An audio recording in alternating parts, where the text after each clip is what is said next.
When it comes to football in the state of Tennessee, reach best. The last 3 years, this region has been in the state championship game. 2 of the last 3, this region has brought home a gold ball. Tonight, 2 of the best in this region, the Fulton Falcons, the Anderson County Moving Mavs, next on CSS.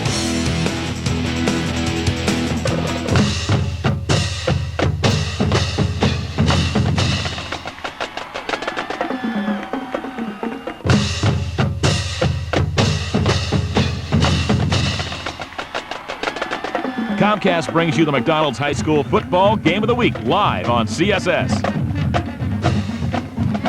There's a chill in the air in Knoxville. We're into October, and playoff spots are on the line. We've got a good one tonight. Fulton, the Falcons, the defending state champions at home against Anderson County. Hello, everybody. I'm Mark Packer along with Tony Basilio. You know, this time of year is fun, and as we look at the region standings, you see why this one's fun. Well, things are tightening up, and these two teams are very familiar with each other.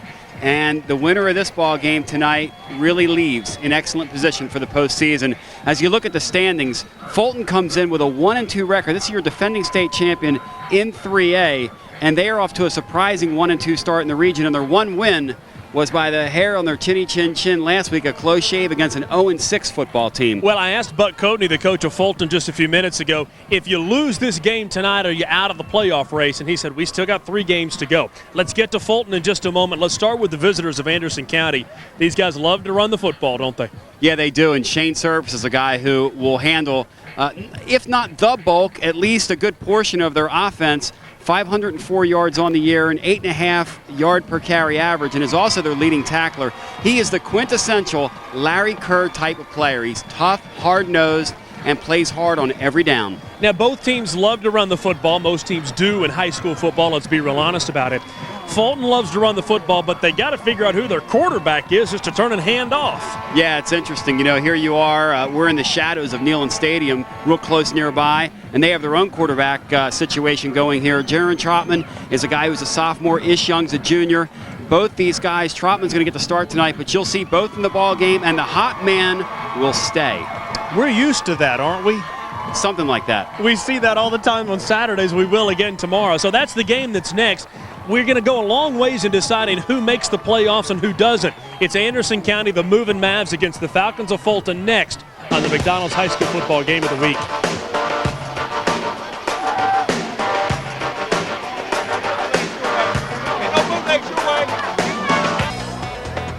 Tonight's game is being brought to you by McDonald's. I'm loving it. By your local Toyota dealers.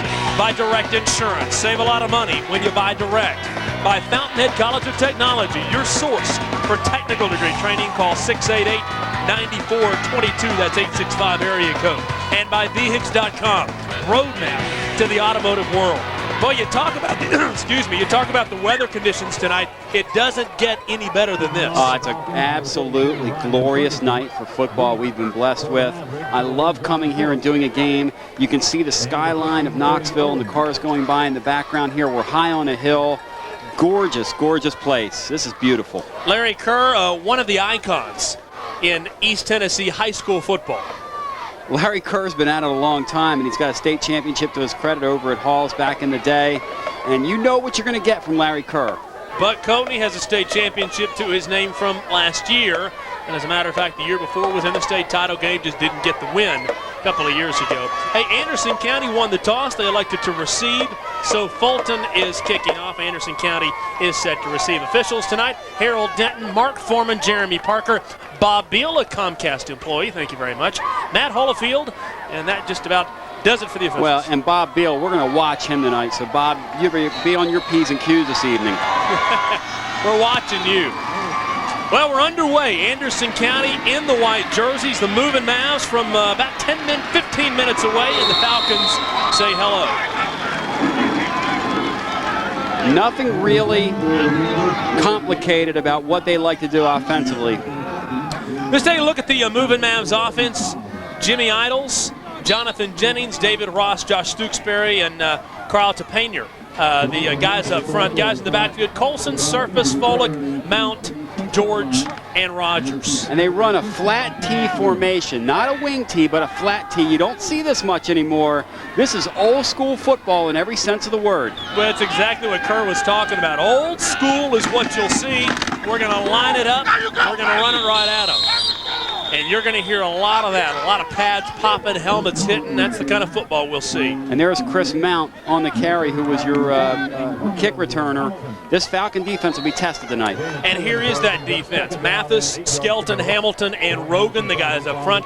Linebackers look like this. Winters, Cobb, yes, he is related to Reggie Cobb, Terry Minor. And the secondary looks like this. Matthews, Fine, Elliott Bishop, and Marcus Patton. You talk about athletes. They got him in the secondary at Fulton. 2nd down and 8. Mavericks will run this one to the left side. We'll find some room, get up to about the 33-yard line. They're trying to move those chains.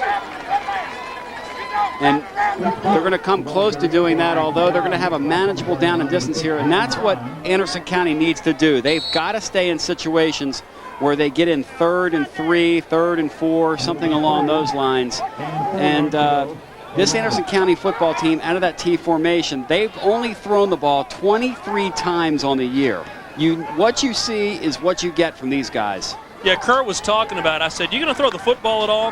He said, do you remember 3 years ago we played here and went into overtime? I said, yeah, I remember that, but that's not this team. He said, we're not going to throw much. We'll throw a little bit, but not very much. A 3rd down and 4, and they won't throw here. They'll hand off, looking for the 1st down, and not going to get it. No, he's not. He's about a half-yard shy. But again, what you see is what you get from these guys. And this Anderson County football team, believe you me, will bring it. Here's Chris Folk, who gets the start tonight in the place of Justin Carton, who's the leading rusher on the football team. And Folk's going to come up just shy. We're going to try to find out what exactly is going on with Carton, because I had word from someone earlier that Carton was going to start, and then we heard Folk was going to start, and then Carton and Folk. So there's a situation going on there. We'll see if we see Carton as this first quarter wears on. Brandon Winters on the tackle there. Kerr was talking about his team. Said, we are young. We are very, very young. Only 7 seniors on the entire team. He said, you have classes like that. They didn't win a game as freshmen, didn't win a game as sophomores, and now all of a sudden we've won 4 games. And here goes Fulton, man. A trip over their own feet. 27 yards on the punt, but boy, they got athletes, don't they? Boy, how fortunate are they that he trips and falls here. Trips and falls, he had some room. Just getting started, scoreless, but the Falcons haven't touched the football yet. They're about to when we come back to Knoxville.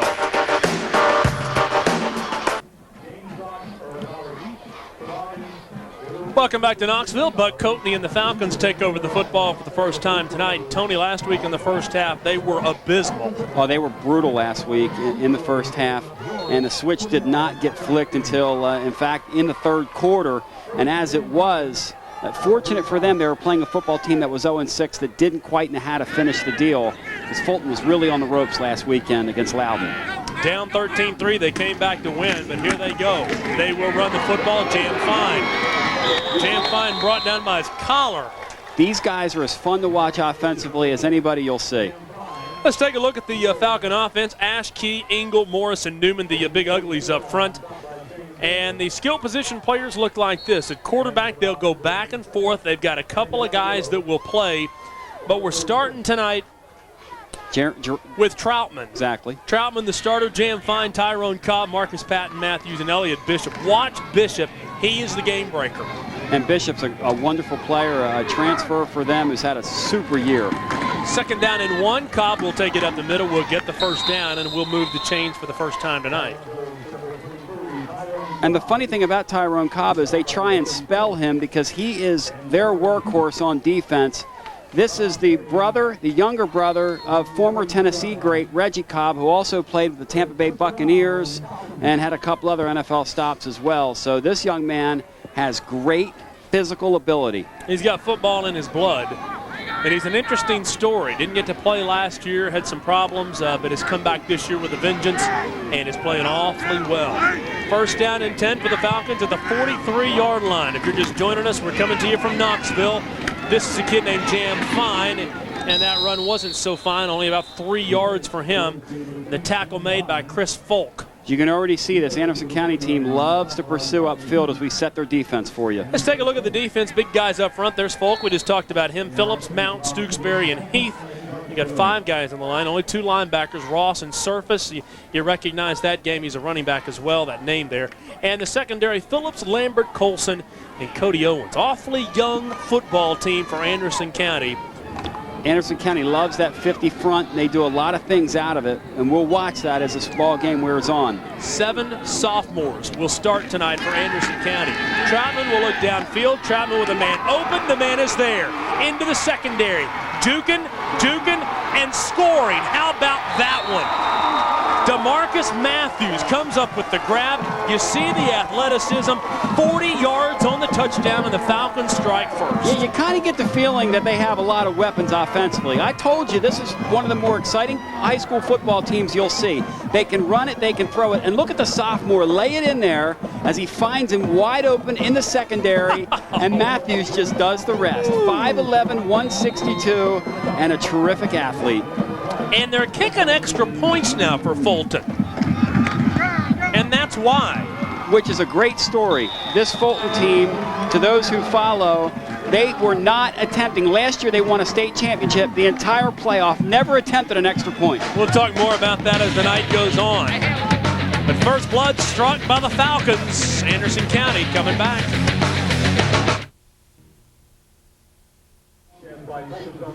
Take a look at the replay, and here it is again. You know, what a great pass across the middle. And then when you get these Falcons into the secondary, they show you what athletes can do. Well, and you have to tackle. And we saw another thing there. You saw another wide receiver blocking downfield. Both of these teams are extremely well coached. That's the sign of a well-coached team. Don't give up on the play. 4 plays, 55 yards, 2 minutes and 7 seconds to drive for the Falcons in a 7-0 lead. Let's watch this subplot here when Anderson County goes to work back on offense. Let's see if Justin Carden is back out on the field, or if he comes out on the field. He didn't play in their first series, and he's our leading rusher. You know, we're not used to saying 7-0 Fulton because it's always either 6 or 8. How about the gap right there? Pretty nice gap. Anderson County, #1, John Phillips, a sophomore.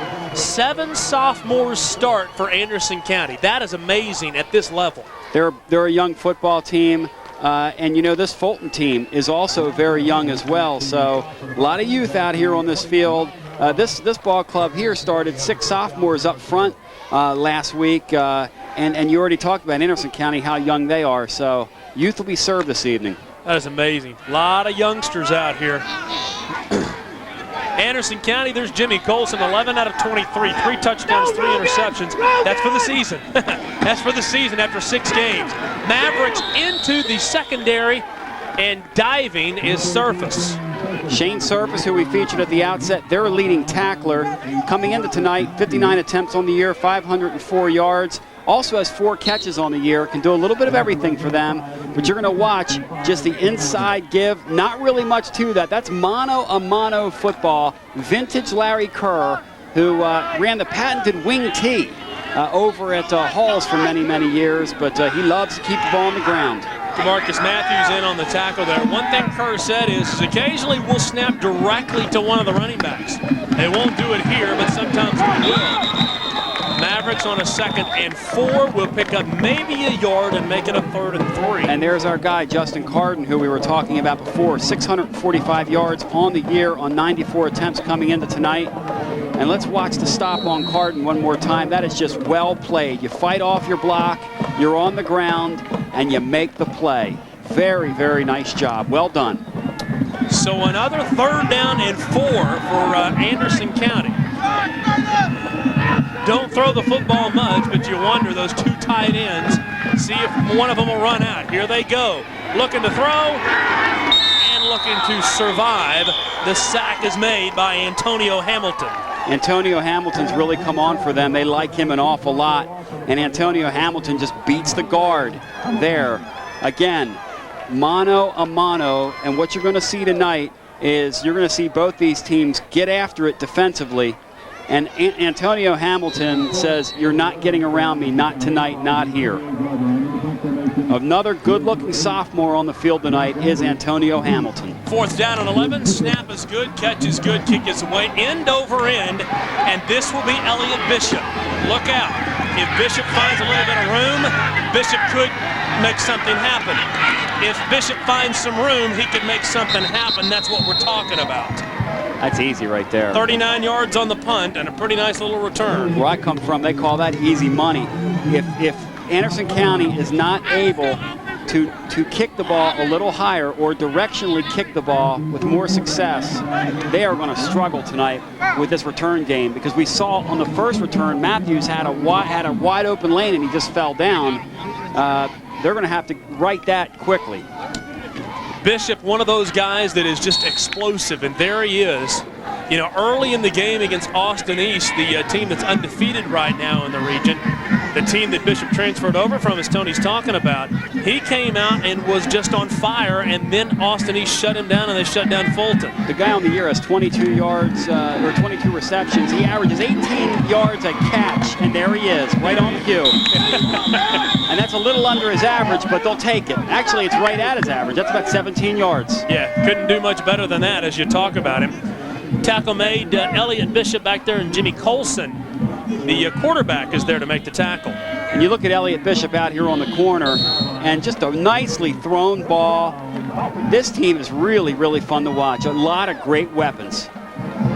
And that's all you do with Bishop. You just throw the football out there and let him go get it. Hard to believe they're 1-2 in their region. They really hurt themselves, though, with some execution issues. And we'll talk more about that as the show wears on tonight. But so far, a great start for the Falcons. Well, as you're trying to break in a quarterback who doesn't have much experience, you got to deal with situations like that play right there. That's just something you got to deal with. At the same time, excellent job by Anderson County's Charlie Heath, as the linebacker is able to shoot the gap there and get upfield and make the play. A smart job there, though, by Anderson County's young quarterback. When you're going to go down here, the mistake a Troutman usually will make here, a sophomore quarterback, is to try and make a play here. Just hold the ball. Oh! Just hold the ball. He almost lost it, too. Yeah, he came close. Came close, but he didn't. 2nd down and 17, we will call it. Passing situation.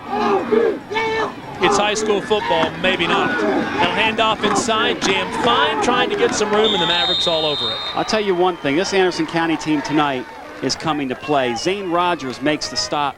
The first guy, though, that makes the contact is Chris Mount inside. Let's watch Mount as you see the focus on him. Watch him get inside here and get upfield and just disrupt the play enough to force him into the backers. Very, very, very good job by AC, and well played. Be a 3rd down and 16. It's amazing what happens when you lose yardage like you do on the first play, and then you can pin your ears back as a defense and come after a young quarterback. Watch 2 at the top of your screen here. I think they're going to try and run something for him.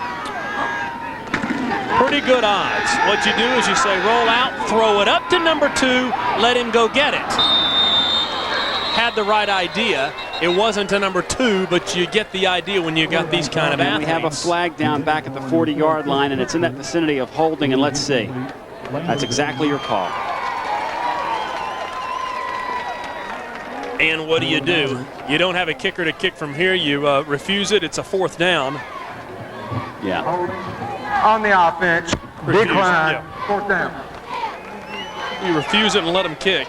What is interesting, though, about this Fulton team is that they've all of a sudden found the kicking game, as last week they were able to convert a kick from a pretty decent distance. Ryan Ferguson actually made a 32-yarder last week. He's going to go but for they're it. going to stay and go, and why not?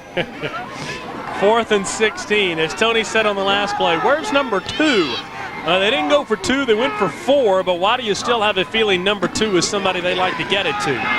How about a little screen pass across the middle? And the Mavericks just sniffed that one out. Boy, that is really well played from the backside. As Chris Folk comes over, makes his 3rd tackle early in this football game. And Chris Folk got the start at running back tonight. And maybe this is the reason why. Maybe they're rewarding this guy. Look at that excellent tackle from behind. Well done. We talk about athletes over at Fulton. That's pretty good athletic play right there. Oh, no question.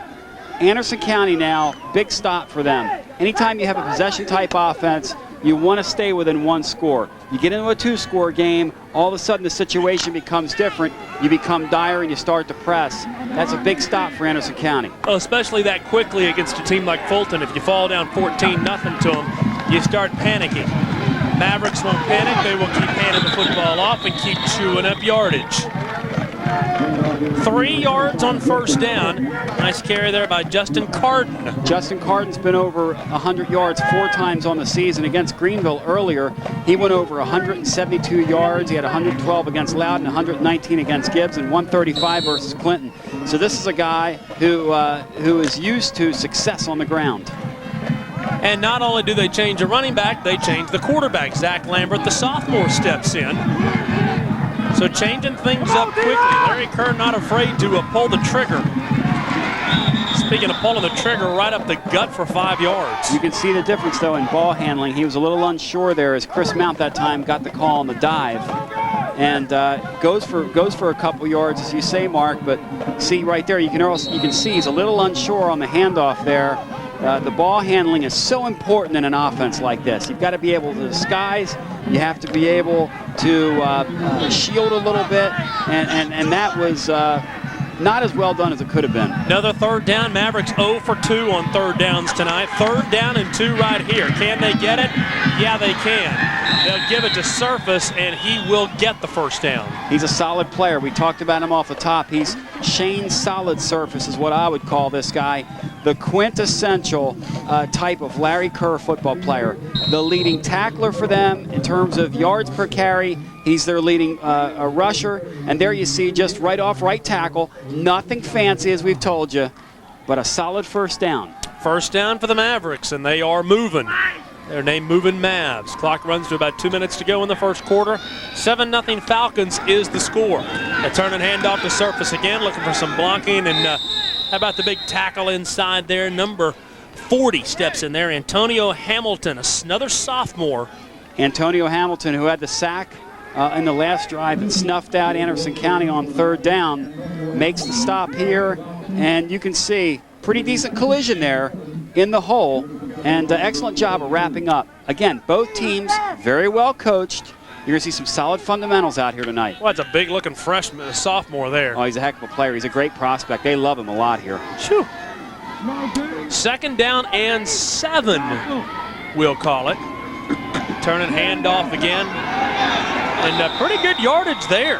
Nice run right up the gut. Let me share something with you about Antonio Hamilton. We were talking about him in that last play. Antonio Hamilton, number 40, who made the last stop, is 270 pounds. In the summer, they clocked him at a 4.840. A 4.840. As you look at another great prospect on this defense, Tyrone Cobb, who's a Division I prospect in his own right. You will hear his name across the Southeast next year. He'll be a highly recruited football player. Yep, he's got football in his blood. Football in his blood, and watch life as a middle linebacker in here. Is it guts? Is it glory? You tell me. Looked to me like it was hard work. I would say.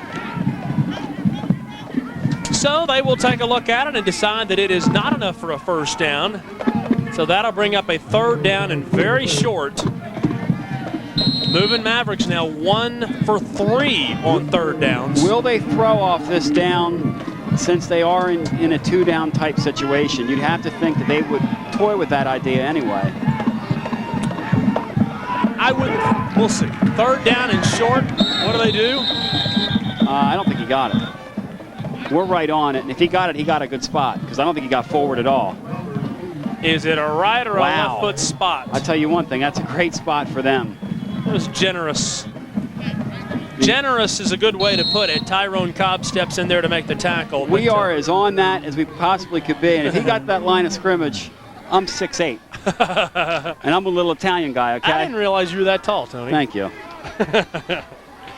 1st down and 10 at the 49-yard line. Mavericks with a couple of first downs back-to-back. They'll turn, they'll hand off inside and get 4 quick yards again. Once again, 34, Chris Mount. Your quarterback, Zach Lambert, is starting to warm up. How do I know? Well, it isn't the hit he just took. The reason I know that he's starting to warm up is his ball handling on that play was excellent. Very important out of this type of offense for the quarterback to handle the ball well.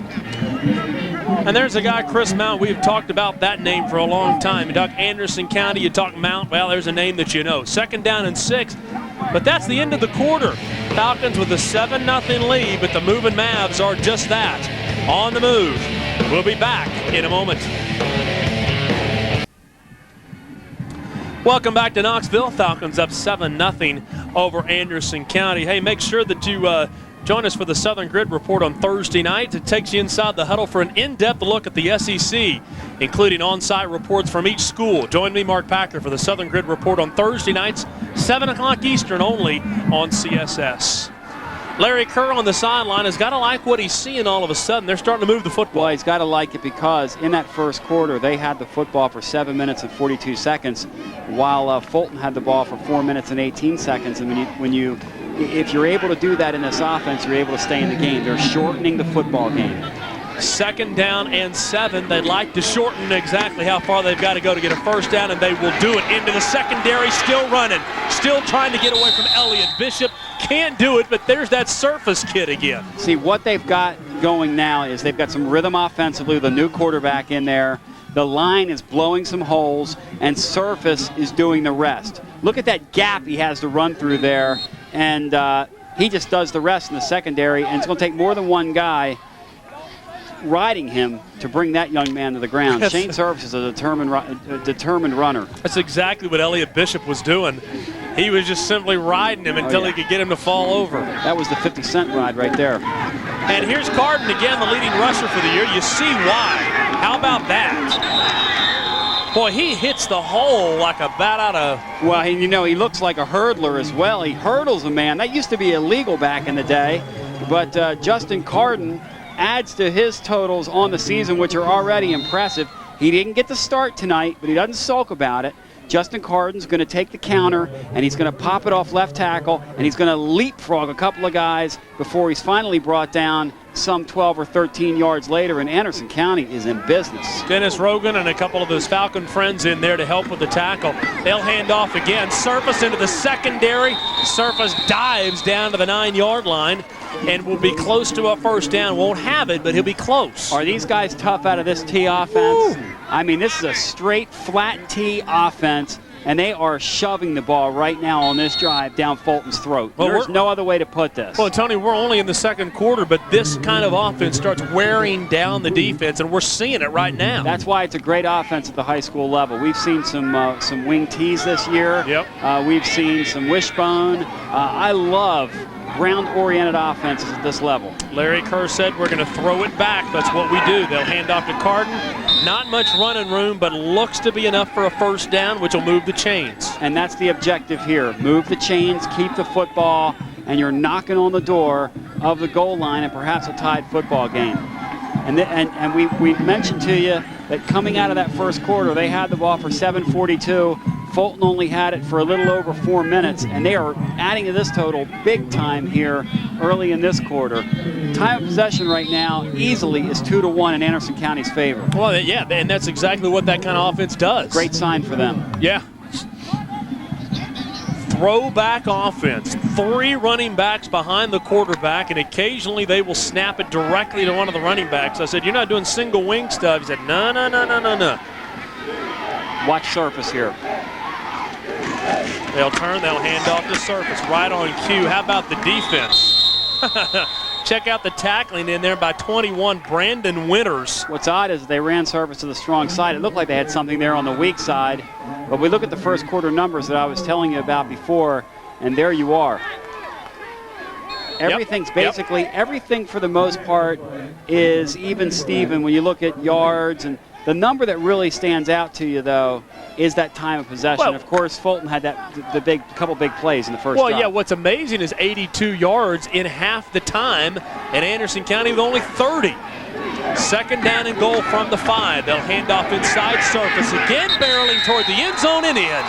Moving Mavericks down 7-6, extra point can tie it. Surface, is he non-porous? I don't know, but I'm telling you right now, this young man has brought it tonight. And Anderson County's offensive line deserves a big attaboy for the way they just blew Fulton off the ball, and you're going to see it here one more time. First guy that makes contact with him, it isn't for 3 yards, and that just is not going to be enough against a guy like Shane Service. Extra points. We say the extra point ties it. You don't take extra points for granted in this year. High school, college, I mean, you name it, extra points. And a timeout will be taken right here by Anderson County. Well, kickers are a strange lot anyway. Man, have you seen a year where extra points have been as crazy as they have this year? The Florida-Tennessee game. LSU beats Oregon State because of that. Extra point is next, but the Mavericks are on the scoreboard, still 7-6 Fulton.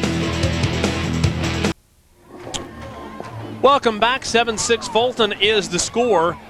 And the Mavericks called a timeout to make sure that they are set for the all-important extra point. I was reminded, we talked about the extra points, Florida, Tennessee, LSU, Oregon State. How about LSU, Auburn? So let's see what happens.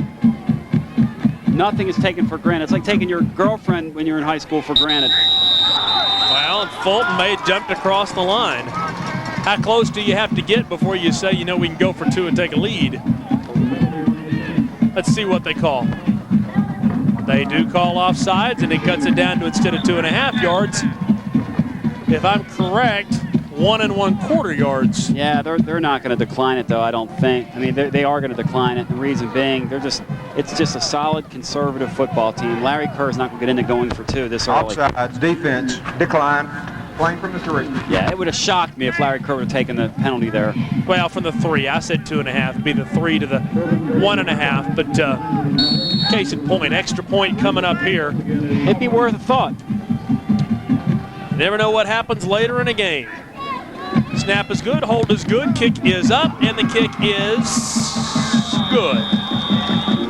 Even though you see it go through, you still wait for the refs to hold their hands up in the air. Well, it looked like they were looking for each other to some guidance there. 8 plays, 73 yards, ends up in a touchdown. We're tied at 7 from Knoxville. Welcome back to Fulton. Falcons tied with Anderson County at 7. You okay? Think she's okay in there. Good blocking over there. Larry Kerr, the old offensive lineman, his son played at Georgia for a little while and then transferred out, but was a heck of a football player for the Moving Mavs just a few years ago. When you see a Larry Kerr football team coming down the pike, you know they're going to fight you every step of the way. And he feels really good about where they are right now. I can promise you that. And if you're Buck Coatney on the other sideline, you have to say, you know, I've got a young defensive line, and I need my linebackers to help them, because in that drive, those guys were MIA. Missing in action. You couldn't have found a linebacker there with a search warrant on the last drive. Falcons take over the football, throwing 11. Looking for some room. Bishop trying to get to this side. Bishop will keep running, but finally will be hog-tied and thrown down. Nice tackle made by Mark Shelley. It's important now for this Fulton team to possess the ball. At least move the sticks once here. Give your defense a blow. Nice tackle here. I tell you what, these Mavericks, and that's one thing you talk about Larry Kerr, they know how to tackle. Oh, they're tough and they're resolute, and they will bring it. They can tackle. Got a new quarterback in for the Falcons. Ish Young will step in. He is the junior. And when we had the regional broadcast before, he started the game. Ish Young did on our telecast back against AE, and he struggled that night. But for a high school kid, 6 touchdowns to 4 interceptions are pretty good numbers. Hello! Woo! I'm going to steal a phrase of yours. You always talk about laying the lumber. That's exactly what happened there. You kind of get the feeling that Anderson County has now, the lunch pail is now open. I mean, these guys bring their lunch pail, but the lunch pail is now open, and they are beginning to feast here. This team is blue collar in every sense of the word, and watch David Ross get upfield, beat the block, if there was a block, and he just blows that play up before it even has a chance to begin. Watch it again. Falcons will look to throw. This one as well. Out into no man's land. Young doesn't look confident. And we have a receiver out here that wants an interference call. He's not going to get that. He didn't create enough space, too.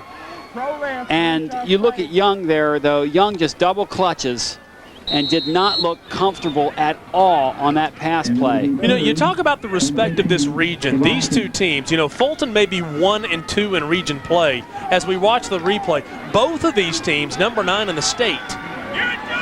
Not comfortable at all. He's pushing the ball there. And even if, and I don't know what the interference, what he wanted there, but now you're in a critical 3rd and 13. 3rd and 13, they will throw this one out. There he is, there he is. Elliott Bishop with the catch. Bishop steps out at the 42, and it's all you got to do with a kid like that. Throw it out there. Well, you get the feeling that's a straight go there. And if he's able to throw this ball a little more to the inside, he's got himself 6 points.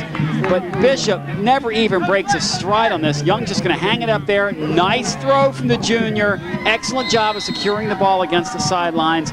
Well done, guys. They needed that first down in a big-time way. Boy, you're right, though. He throws that football a little bit more on the field of play, and Bishop is dancing in the end zone right now. Elliott Bishop is special in a lot of ways. It's a first down off a 3rd and 13. 5 guys on the line of scrimmage for the moving Mavs. All over that one, but still inside. Cobb will carry defenders for a gain of about 4 yards. Zane Rogers in on the tackle. I know right now that they are concerned about the way this game is going because Cobb is still in there at running back. I was told by Buck Coatney, we're going to try to use him sparingly because we're going to need him in our linebacking core because he's our leading tackler.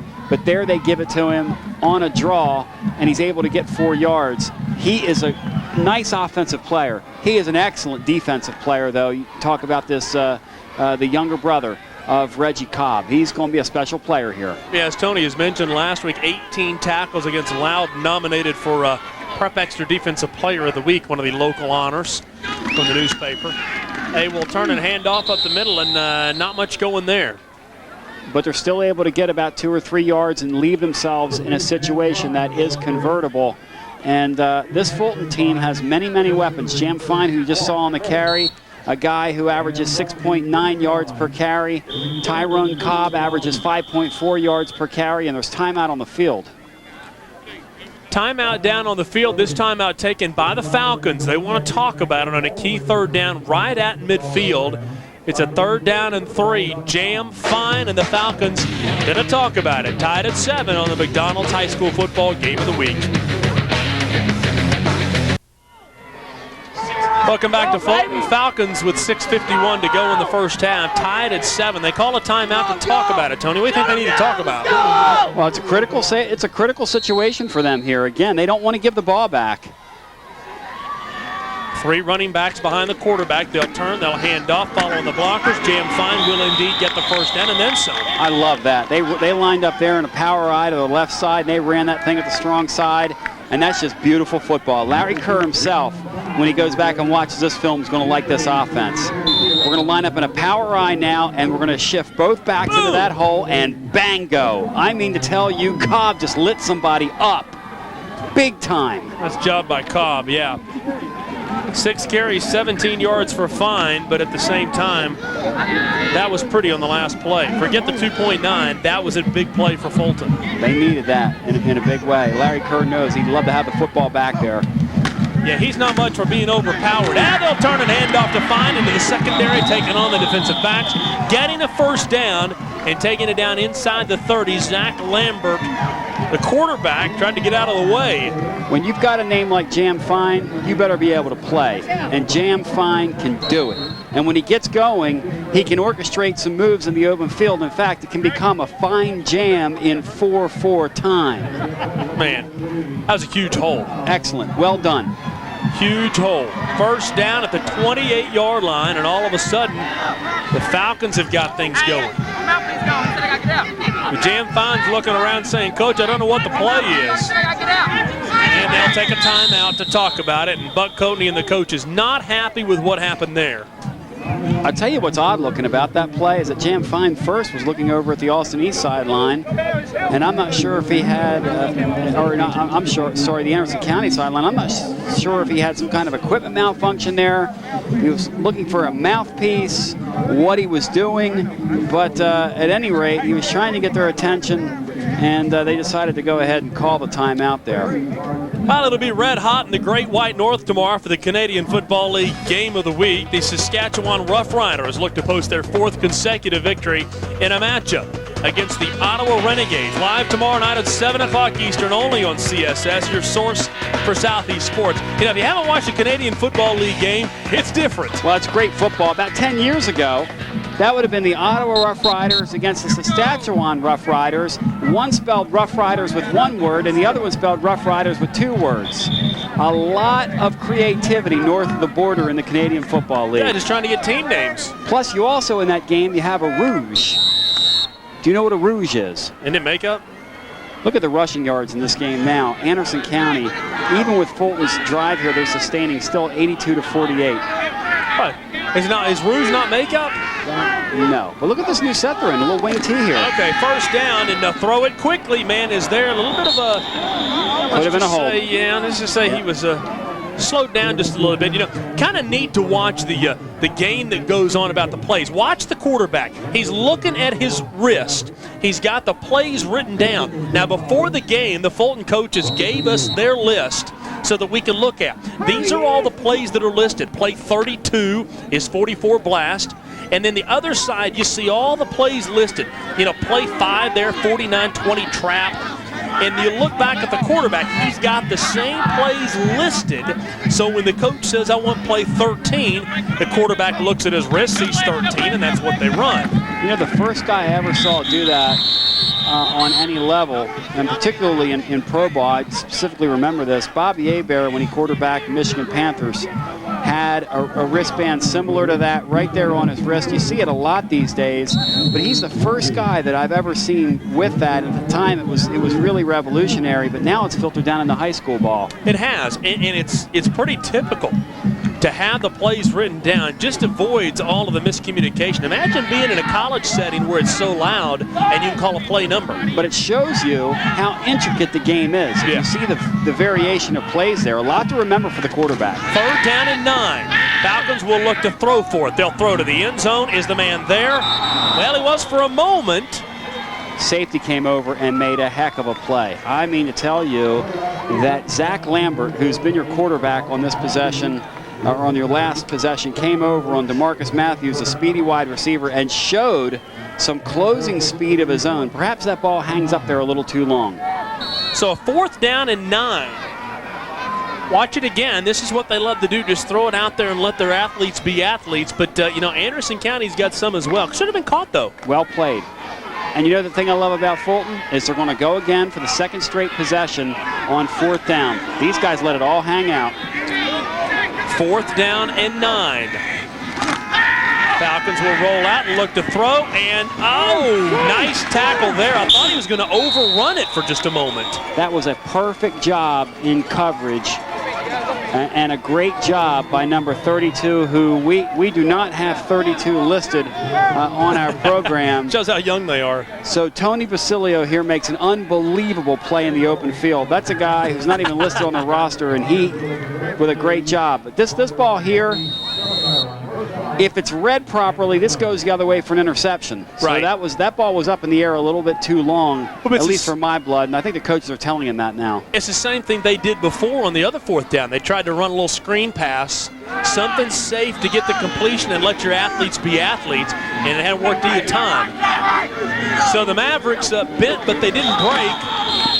But the ball is on the ground. There's a flag, though, before the play. Yeah, you're going to have procedure. You had guys firing off there, so that was a dead ball situation. It wouldn't have mattered. And Cobb is upset about it. He's looking at the official going, come on now. It was a fumble. But we saw Fulton on that last drive, why they're so fun to watch offensively. One set, they ran a wing T. They threw a ball deep. Then they came back in an I formation. The offense, repeat 1st down. And they ran another deep ball. But here you're going to see just all kinds of movement inside, and that play's just that's gone from the very beginning. So 5 yards against Anderson County makes it a 1st down and 15. And these are the little things, Tony, that you can't do with this kind of offense. No, you've got to execute as they did in that last drive. And when they execute, it's beautiful. When they don't, it can be tough to watch. 1st down and 15. We saw Carnes against West, a couple of weeks ago, I guess it was, and Tony Elder was just running up and down the field out of this kind of offense. And that kid has just made waves in Knoxville.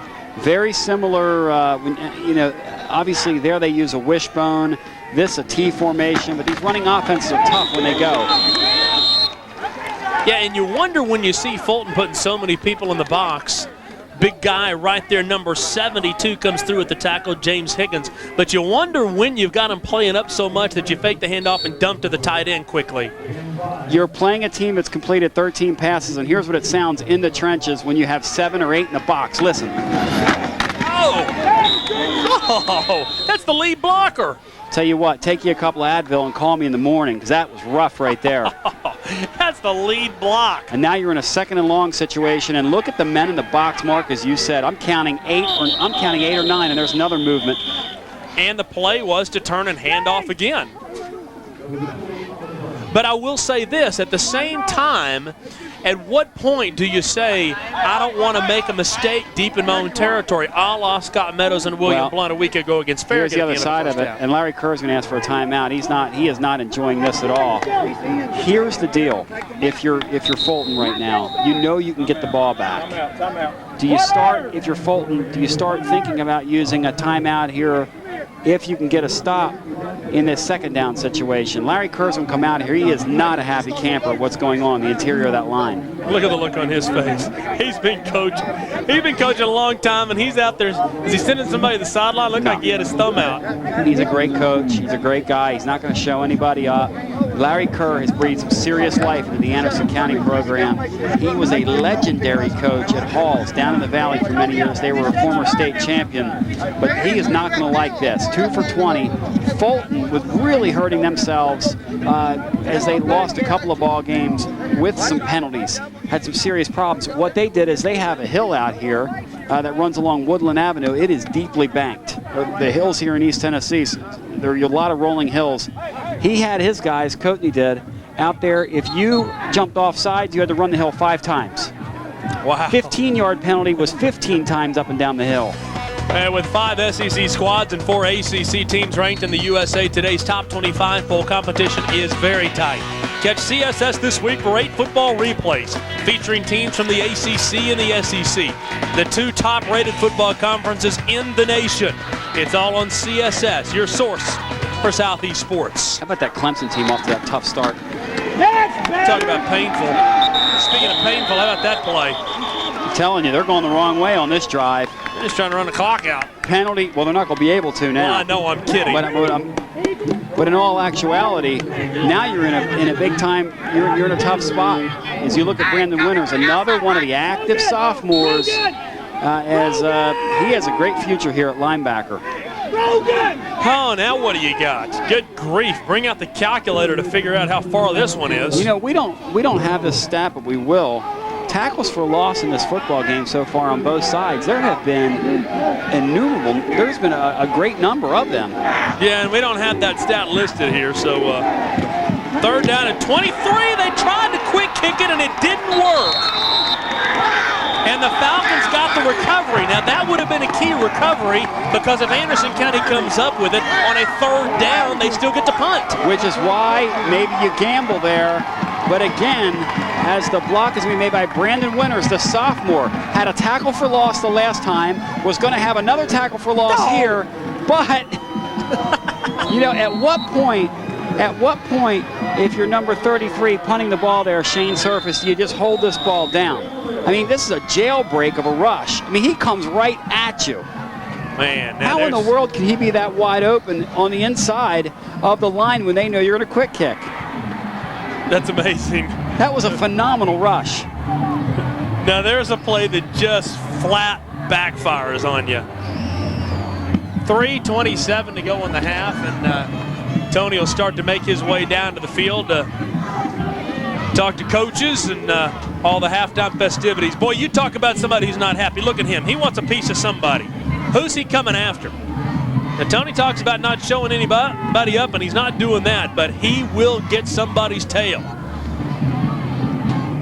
Oh, how in the world does someone come through that untouched? Hey, you know, we got a great game next week. Once again, Maryville, the Red Rebels against the West Rebels.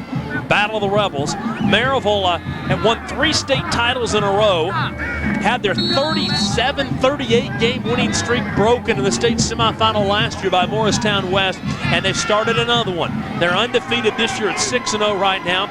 West with only 1 loss, but the Falcons of Fulton trying to get a win right here. Tied at 7, 3:27 to go. They'll turn, hand off, and score. Tyrone Cobb gets in for the touchdown. And I can tell you what that drive was. 1 play, 1 yard, 2 seconds. How long did that play take? 4 or 5 seconds? We don't even know. Doesn't matter.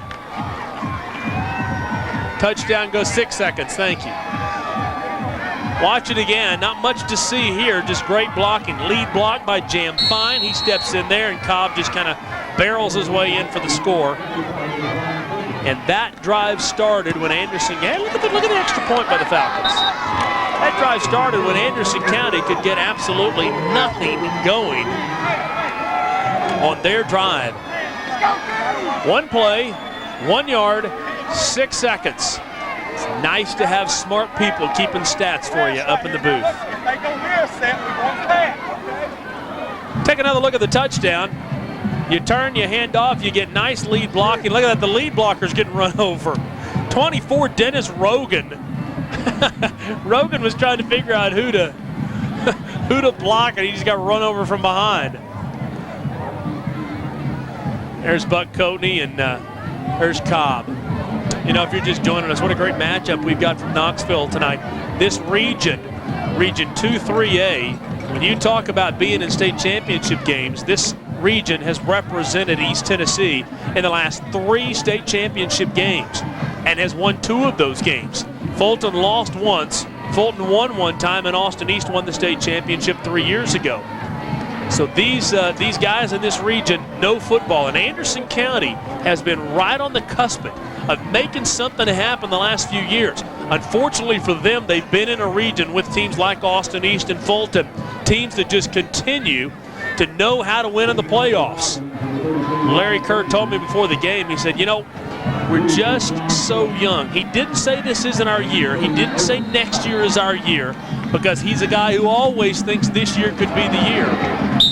And this kickoff goes out of bounds, and a mistake is made by Fulton.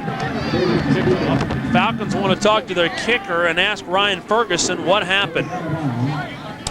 The Fountainhead College of Technology Scholar Athlete of the Week from Anderson County High School is Jonathan Jennings.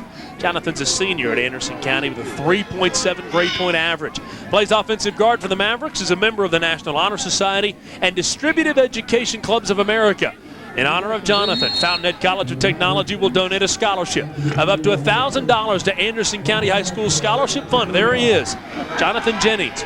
This has Fountainhead College of Technology Scholar Athlete of the Week. Big kid at 258, maybe not big in size at 5'8". They'll turn and hand off, and Carden will get a couple of yards on his own up to the 41-yard line. And for Anderson County, there is time to make something happen in the second quarter. 3:05 to go in the first half, down 14-7. But this offense has made some things happen, so no reason to think that they would slow down here. Good look at those running backs in there. Carden, Mount, Surface. I mean, they've got some athletes back there. They'll turn, they'll hand off to Carden. Carden will be chopped down, shy of a first down. And it'll bring up a third and about 2, maybe 2.5. Well, what a huge day of college football coming up tomorrow. All the games on CSS, and then also nationally, Tennessee, Georgia is a game that's getting a lot of attention in the Southeast. LSU, Florida. The Tigers limp in there with 2 losses already. There goes Carden over to the sideline. You got Texas OU. You got USC against Cal. I mean, the top 3 teams with tough games tomorrow. It could be moving day up in the top 5. 3rd down and 2 right here. They'll turn, they'll hand off, and Surface will not get the first down. How about the tackle inside? 21 steps in there. Brandon Winters again. And a yard loss. Clock runs under 2 minutes in the first half. Larry Kerr looks like you'd think that he would punt the football away here. and that's what he'll do.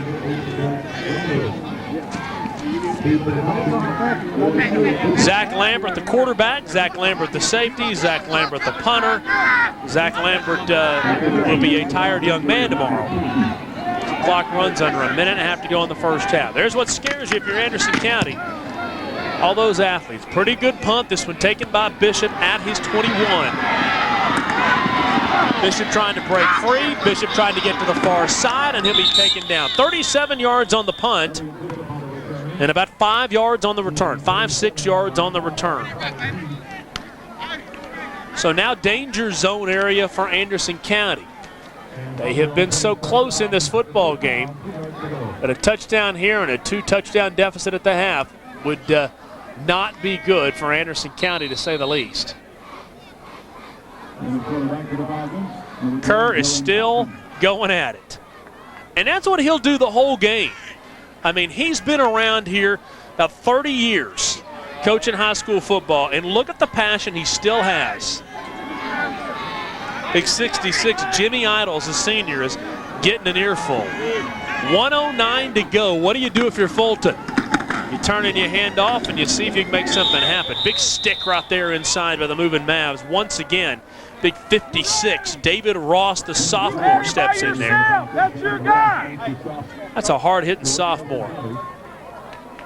Love to watch and listen to this one. Boom! There it is right there.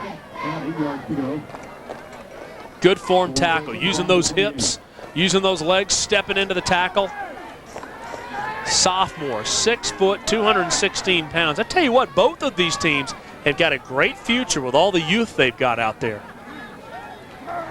Looks like Fulton is content to just run this clock out and get into the halftime locker room. They'll hand off inside to Cobb, and he'll take it up past the 35. Not going to get a first down, but they're going to let the clock run out. 6 yards on the carry. And with these young quarterbacks, having played the way they have this year, kind of hot and cold, Buck Coatney not taking a chance, and that'll do it for halftime. Well, now all of a sudden, Fulton takes a timeout. Someone explain that to me. 3.3 seconds to go at your own 35-yard line, and you call a timeout. You gonna run a screen pass again? That's what you've done on 4th down a couple times. I'm trying to get some help up here in the booth. I'm not finding it. Coach is down there coming up with something. Either using this as a teaching moment or using this as a moment to try to get something going. Lots of college football coming your way this weekend, and Sports Night is there to talk about it. Sports Night has the Gridiron covered this week with all the latest news from inside the huddle. Sports Night's Army of Experts brings you updates on recruiting, college matchups, and the NFL season. Catch Sports Night live each weekday at 6 and 11, only on CSS, your source for Southeast sports. We welcome people from all over the Southeast tonight, as this is the regional game. All over the Southeast, this game coming to you from Knoxville, if you're just joining us. Literally about 2 miles from downtown and about 2.5 miles from University of Tennessee. Ball's not in town. Of course, then again, they weren't in town last week when Auburn played here, but they are in Athens playing between the hedges tomorrow in a game that, if a major upset is pulled, could change the SEC, but Georgia big favorites in that one tomorrow. 3.3 seconds to go. Troutman will heave this one downfield, show us the arm, and they'll throw it down there, see if they can come up with an incredible play, but that's not going to happen. The Anderson County coaches out there to say nice job to their young men. They tried to get it to Bishop. That would have been the play to try the play before, get it down there in field goal range and give it a shot. So nobody has the lead here, but tied at 7. We'll look for Buck Coatney, I suppose, over here on the sideline, and see if we can talk with the home coach tonight. And here's Buck Coatney down there. I'm sorry, 14-7 Fulton as the Falcons scored just a few moments ago. Let's go down to the sideline to Tony. Tony, what you got? Coach, you've got the lead here at the half, and a couple sophomores, a big part of that. Brandon Winters made a couple of huge plays for you. Yeah, he has. Our defense had one bad series, but we get inside on the other side of the field. We got to score out. We're down there twice tonight, and we didn't score. So we got to punch it in. Anderson County's too good a team to not do that. Will that be one of your adjustments you'll talk about in the first half, is how to attack them when you get inside that the 30-yard line area? Right. I mean, when we get in here, we got to score. You don't get that many opportunities to get in here, and we got to take advantage of it. You feel confident with your defense with the way you were able to buckle up the last couple series? Well, if we play tough and hard-nosed and attack, we have a better chance than we did that one series. Buck Coatney, thank you. As his boys lead 14-7 at the half. We'll be back. We've got a great halftime for you on the McDonald's High School Game of the Week on CSS and Comcast. Falcons of Fulton with a 14-7 lead at the half. Anderson County had some success moving the football up and down the field, but a costly mistake on a 3rd down and long inside their own 10. They tried to quick kick it. Falcons stepped in, thought they were tackling the running back for a loss, and little did they know they came up with a punt block. Recovered the football at the 1-yard line, and Tyrone Cobb just dived into the end zone for a touchdown to give the Falcons a 14-7 lead at the half. Hey, let's stop talking about football and talk about what makes Friday nights really special, and that's the bands. This is Anderson County, the Movin' Maverick Band.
Very nicely done. You don't see many high school bands with 28 flag girls out there. Very nice. Fulton Falcons up 14-7. We'll hear from the Fulton band and interviews coming up next on the McDonald's High School Football Game of the Week. As we're back with you, 14-7 the score. Fulton leading at the half over Anderson County. Great second half on the way. And a terrific halftime for you. And look at this. Georgie Bush is in the house tonight. W's in the house. The sign says, "Papa, vote for me. Go Falcons." And you know, there for a second I thought he was up at St. Louis tonight, but apparently George Bush making a cameo here this evening, along with several future Fulton Falcons. They've got the spirit here. These guys are really getting after it. Let me ask you, who's your favorite player? Tyrone Cobb. Tyrone Cobb. Who's your favorite player? Bishop. Bishop. Bishop have a first name? Elliot. Elliot, there we go. You had to think about it there for a second. But I know one thing, these young men and these young guys here know the name Bob Black. When you say that name in these parts, you bow your head. He is that kind of icon in the Fulton community. Let's meet a real gentleman, Bob Black. Coach, you're a legend. What can I say? I'm honored to be in your presence tonight. I thank you for having us out here. Hey, we thank you for being here. This is great. You know, what you folks do for high school football, you know, you can't put a value on it. It's just super. These kids will watch replays, and they've been excited all week about playing on TV. You know, it's just great. Now, we can't thank you guys enough for what you do for high school football. It's wonderful. Well, it's such a wonderful setting to get a chance to come out here, and of course, you're such a legendary figure to our viewers around the Southeast. This gentleman right here has been doing what he's doing here at this school for 40 years. You've been at this school. What keeps you coming back for more after all those years? These young men out here. That's what it's all about. That's what you're in this for. You know, that's what we're called to do, you know, to minister to these young people. And it's not just always winning. We love to win. Everybody does. But there's a lot to be done whether we're winning or not. You know, we want to make them good people. We want to make them great citizens. They've got to go on and live after this. Football's not forever. You know, we want them to graduate. We want them to go on to school, technical school, you know, military something. Make something out of yourself. That's why we keep doing it. And there are so many success stories here through the years, I know, from kids that have really grown up after having gone through this experience of playing here. Oh, I couldn't name them all. It's just unbelievable. When I go speak at places, I try to pick a few out each place I go. And you're right, the stories are just unending, innumerable out there, you know, of success stories from young men at this school. And that's just, you know, if you take an interest in people, they're going to take an interest in themselves. And that's what this is about. You know what really excites me listening to you talk is that you talk to a lot of people who have been through this and around this for a while, and they say, well, the athletes have changed and kids have changed. But it sounds to me like you're not buying that. You see the mission is the same, and you see the kids as the same. Exactly. Kids are kids, the same as they were in 1965 when I started. They're kids. Now, the kids today are facing a lot more things than, you know, the kids in those days. There's a lot more things out there for them to do. So we have to battle for their attention. We have to battle for their time out here. But things must be working because we're averaging a little over 100 kids a year in our football program. And we encourage our kids not just to play football, to play every sport they can. You know, most of our kids are going to play 3 sports, and we push that, boys and girls. We believe in it. Be active. Be doing something. You know, those idle hands, they get in trouble. Well, I'm not going to be idle, I can tell you that. We thank him for coming with us. Coach Bob Black is a legend in every sense of the word. I'm telling you, Bob Black is a legend in every sense of the word. And we've got some young legends in the making here, and they're happy with what happened in the first half. I can promise you that. 14-7 the score as Fulton has the lead over Anderson County. More halftime, the McDonald's High School Football Game of the Week on CSS and Comcast. Don't touch that clicker. McDonald's High School Football Game of the Week, halftime here. Tony Basilio along with you. 14-7, Fulton leading Anderson County at the break. And the Fulton High School Marching Band, they're not the biggest group in the world, but what they make up for in size and personnel, they more than compensate for in terms of heart. And now let's take a look and a listen to the Fulton High School Marching Band.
They love the band here, and I can tell you, these guys, see, the thing about these kids is they're starting to pick it up now. It took them a while, it took you guys a while to get warmed up. Now we're starting to act like we've got a real TV type broadcast going here, guys. That's why we pay you all the big money. Speaking of big money, she is invaluable to her community. Peggy Stooksbury has been the athletic director at Anderson County for going on 10 years. She is affable and just an infectious individual. And now we're going to go up and close and personal with Peggy Stooksbury, the AD at Anderson County. Peggy, you've got a fan club. You've got quite a following out here. Well, I do, but what I really want to know is, are people who don't like you? Are there any people who don't like you? Wow, I don't know. What in the world? She's making fun of my commercial, ladies and gentlemen, but that's okay. It's a little inside joke on the outside. But you know, Peggy, you've been at this 10 years now as an athletic director. How is it difficult being a female athletic director, and was it hard on the front end? No, it's not difficult at all. First of all, I've never been a male athletic director. But also, the people are very polite to me. The coaches have been kind. They just start treating me like their mother now. It's fine. Do you see yourself as a trailblazer? Because I know we've already called a couple games here in East Tennessee, and there are a couple others out there, women that are, but obviously you've come before.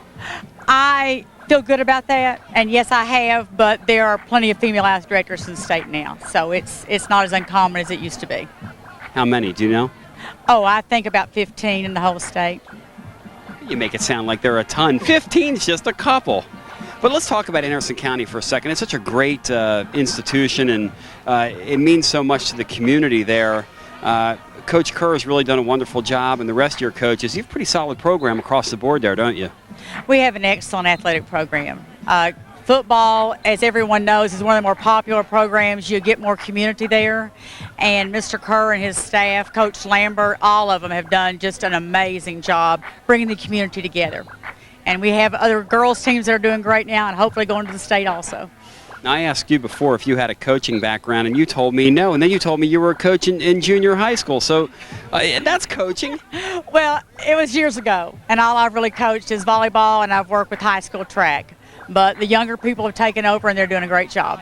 But that helps you in terms of having sympathy towards coaches and knowing what they go through. I mean, the amount of time that's involved in this is incredible, isn't it? It's incredible, but yes, that has helped. But there's nothing quite as time-consuming as high school athletics. There's no comparison to that at my level in junior high. Especially when you have a guy like Coach Kerr. I mean, he demands a lot out of these kids. He demands a lot out of his kids, his coaches, but in turn, they give it back. They give him back what he demands. So he's done a great job. What's your biggest challenge in that job? Money. Because you have so many great programs that deserve just as much respect as football, and those programs don't bring the crowd in. So you've got to find a way to help those people out. Okay, well, I'm going to help you out with some money here. I want to see your imitation of me one more time. Hit it. Are there really people who don't like you, Tony?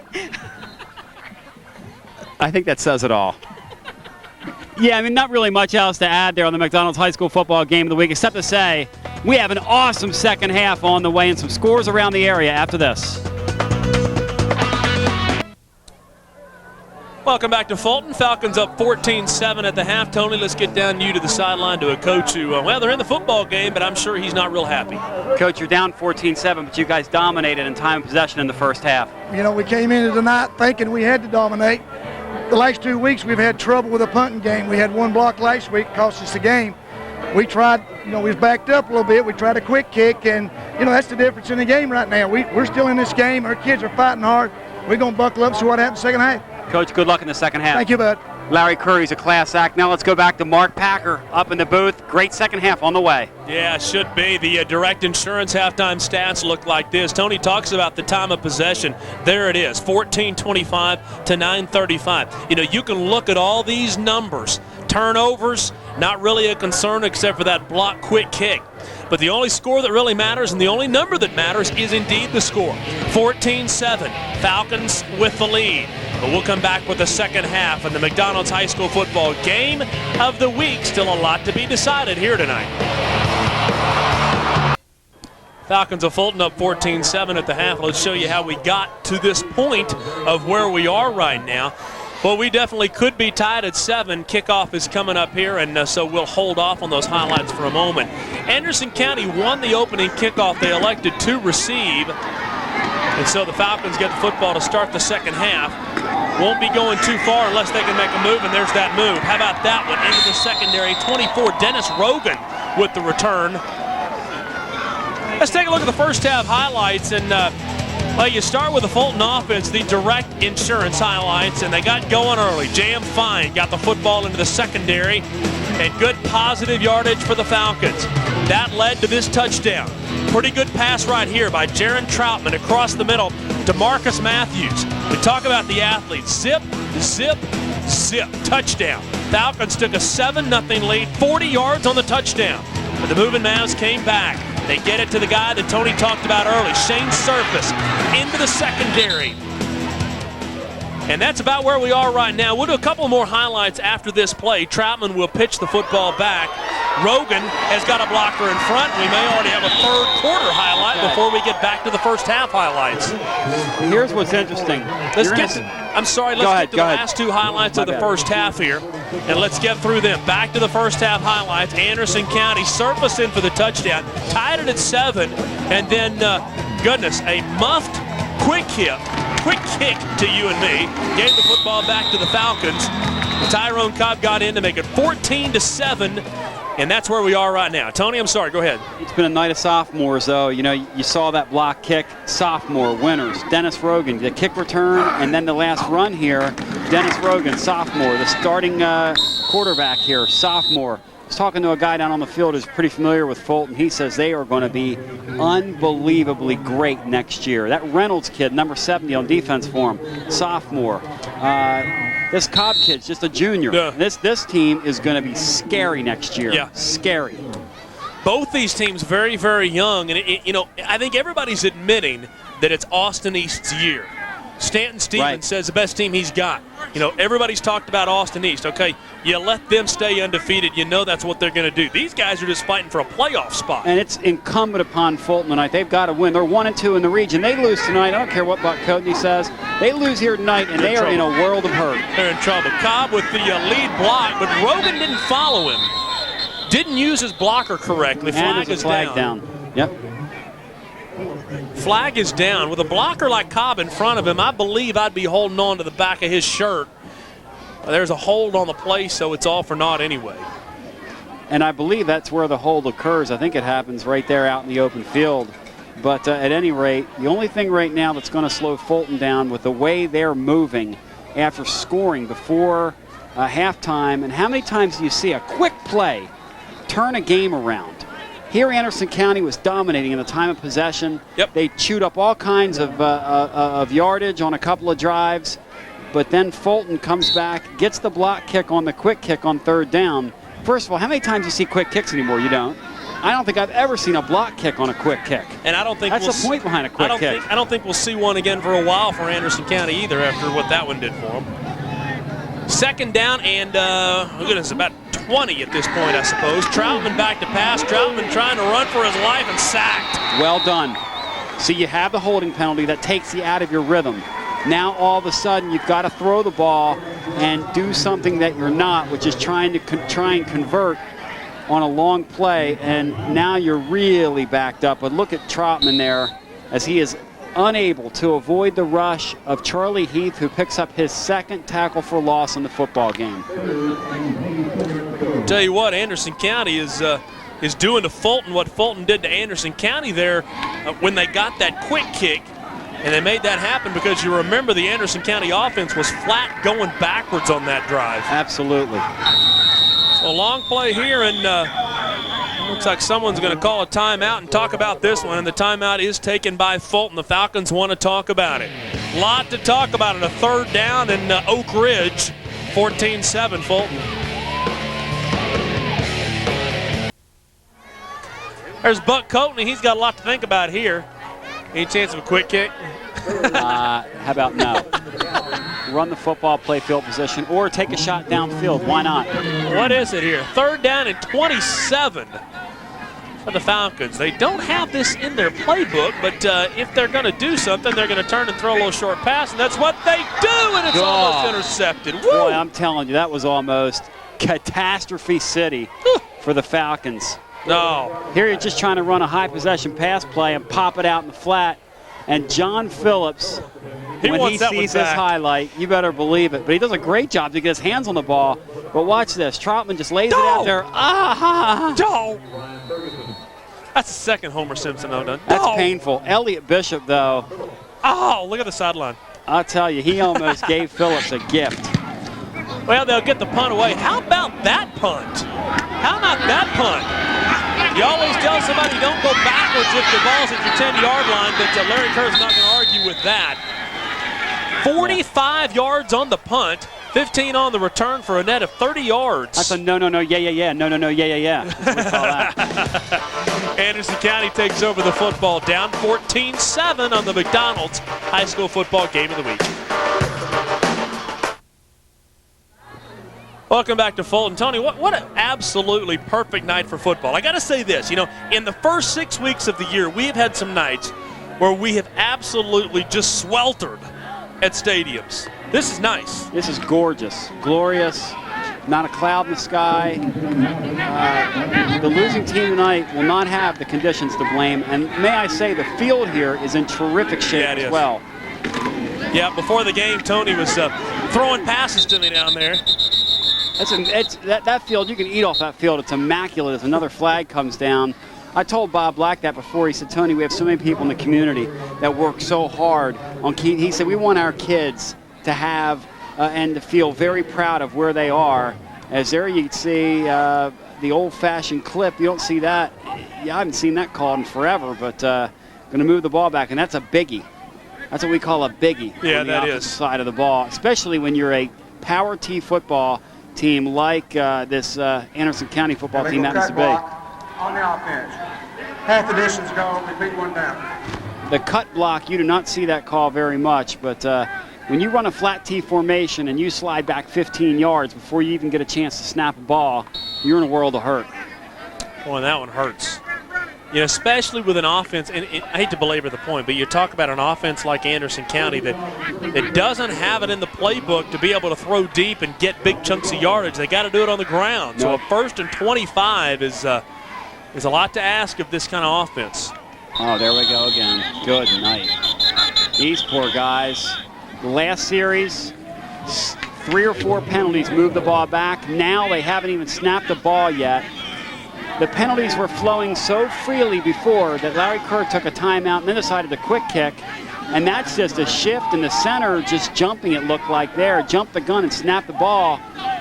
And again, these guys can ill afford to have this occur. Larry Kerr right now is beside himself. I can promise you that. Well, the thing is Fulton can beat you without you beating yourself. Well, these guys are better than this. This is an Anderson County team that's put 37 on the board, 30, 35, and 26 in 4 of their wins.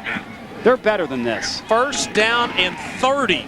They will hand off up the middle. And that's a smart play call. Nice jumping on the pile. That does a lot of good. They got 6 of it back. Fulton, though, will give you no quarter on defense as you see these guys and the way they love to attack defensively. You saw them finish the play there. Carden up the middle, James Higgins, and about 5 other Falcons in there on that play. Higgins down there at the bottom of the pile just holding on for dear life. And as you were saying before, at the end of the play, Elliott Bishop showing the high jumping ability and getting up in the air. What was that all about? 2nd down and 24. 14-7, Fulton wearing the maroon, Anderson County wearing the white, and you kind of get the offense figured out after a while. Well, here's the thing. If we could see this one more time, I want you to look at the way the center and the guard and the gap that's there, and watch this Hamilton kid who is just a sophomore. Watch him.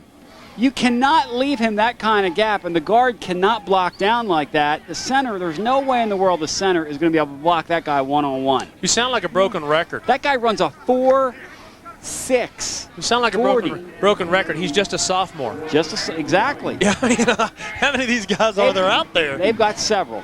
And My goodness. And they're all great players. They really That kid's the best of the bunch. Well, they're going to fake the handoff and run the football up the middle, and that's a smart call. Good, solid call.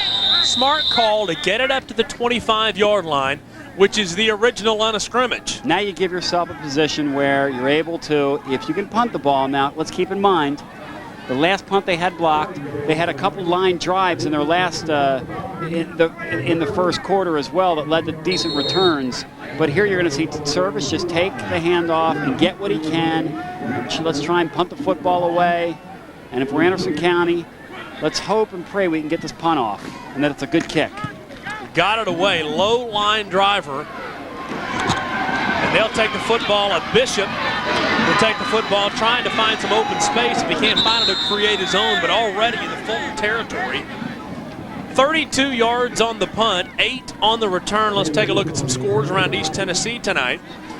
And goodness, what a year for Paul Maynard and Bearden, losing to Campbell County 14-0. When it rains, it pours. It really does.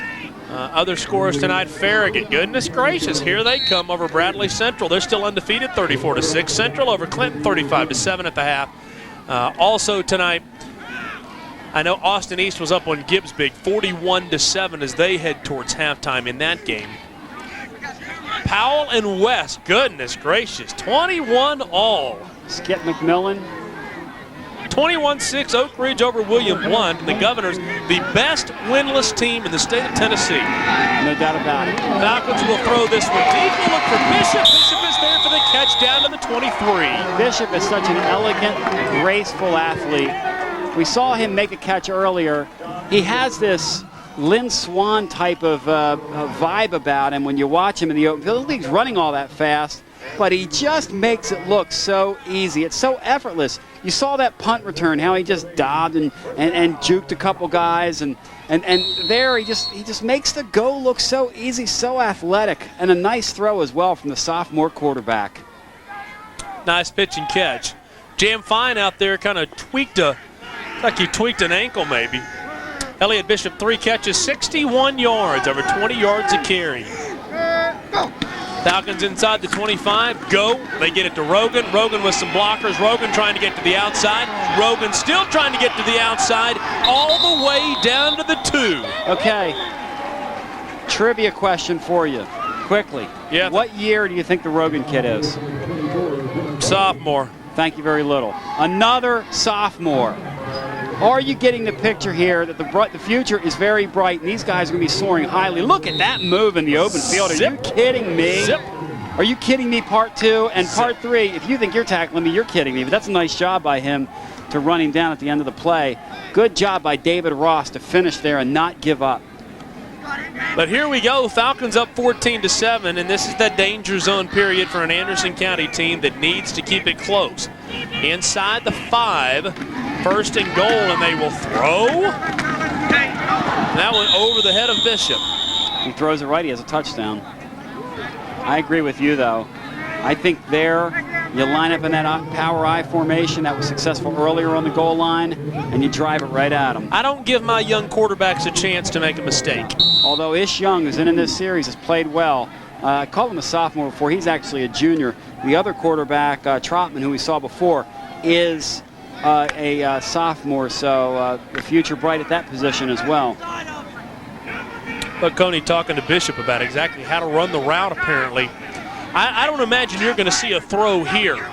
Look at that power formation they're in. They're going to run this ball right at the left side. 2nd down and goal. They'll run it to the left side. They'll get it out to Rogan. Rogan trying to get some blockers and will be taken down. There's a flag down. Face mask, and it's going to go on number 32 number 32. The unnamed bandit, as we call him here. Personal foul, 15 yards. More importantly, a 1st down. Yeah, that's the supersized variety right there. More importantly, the 1st down. Watch it again. Yeah. Here comes Rogan out to the left, and well, that's not a hero. Well, listen, that's combo number 4 right there, and I say supersize it. The drive-through at your local McDonald's. Look at the penalties. 4 for 30 yards against Anderson County. It kills you. More importantly, a 1st down and goal deep. And there's the look of the night. Larry Kerr with that grimace. Okay, I'm going to make a prediction for you. They're going to come out in the power I set again, and they're going to run it one more time behind their big left tackle. This is no secret at all here. Well, this time they will just quarterback sneak it and push in. Looks to the end zone for a touchdown. We wait for the official signal. They're not going to give it to him. They're not giving it to him. 3rd down, gentlemen. 3rd down, gentlemen. No, it's 2nd down. 2nd down, yeah, he yelled 3rd down. That's a 2nd down. 2nd down, gentlemen. It can't be 3rd. They just gave him a 1st down after the personal foul penalty. It can't. The face mask was a personal foul penalty. That was the only play they've run. Personal foul is an automatic first down. This is a second down play. But let's see. Clock says second down and 1. Scoreboard says second and 1. The referee said the wrong down, we think. Correct. It may not matter because they'll get in for the touchdown on whatever down it was. In for the touchdown is Tyrone Cobb. He gets in again, his second touchdown of the night. 20-7 Fulton with the extra point coming. It's apropos you give the ball to Cobb there. He's worked so hard on the defensive side of things, and he's such a great blocker. And here they're going to run this wishbone formation, and there's the give to Cobb, who's the halfback out of the formation, and he goes in standing and then falls for good measure at the end of the play. But let's watch him. Let's watch Cobb one more time, and look at the reaction there of the junior quarterback who's pumped.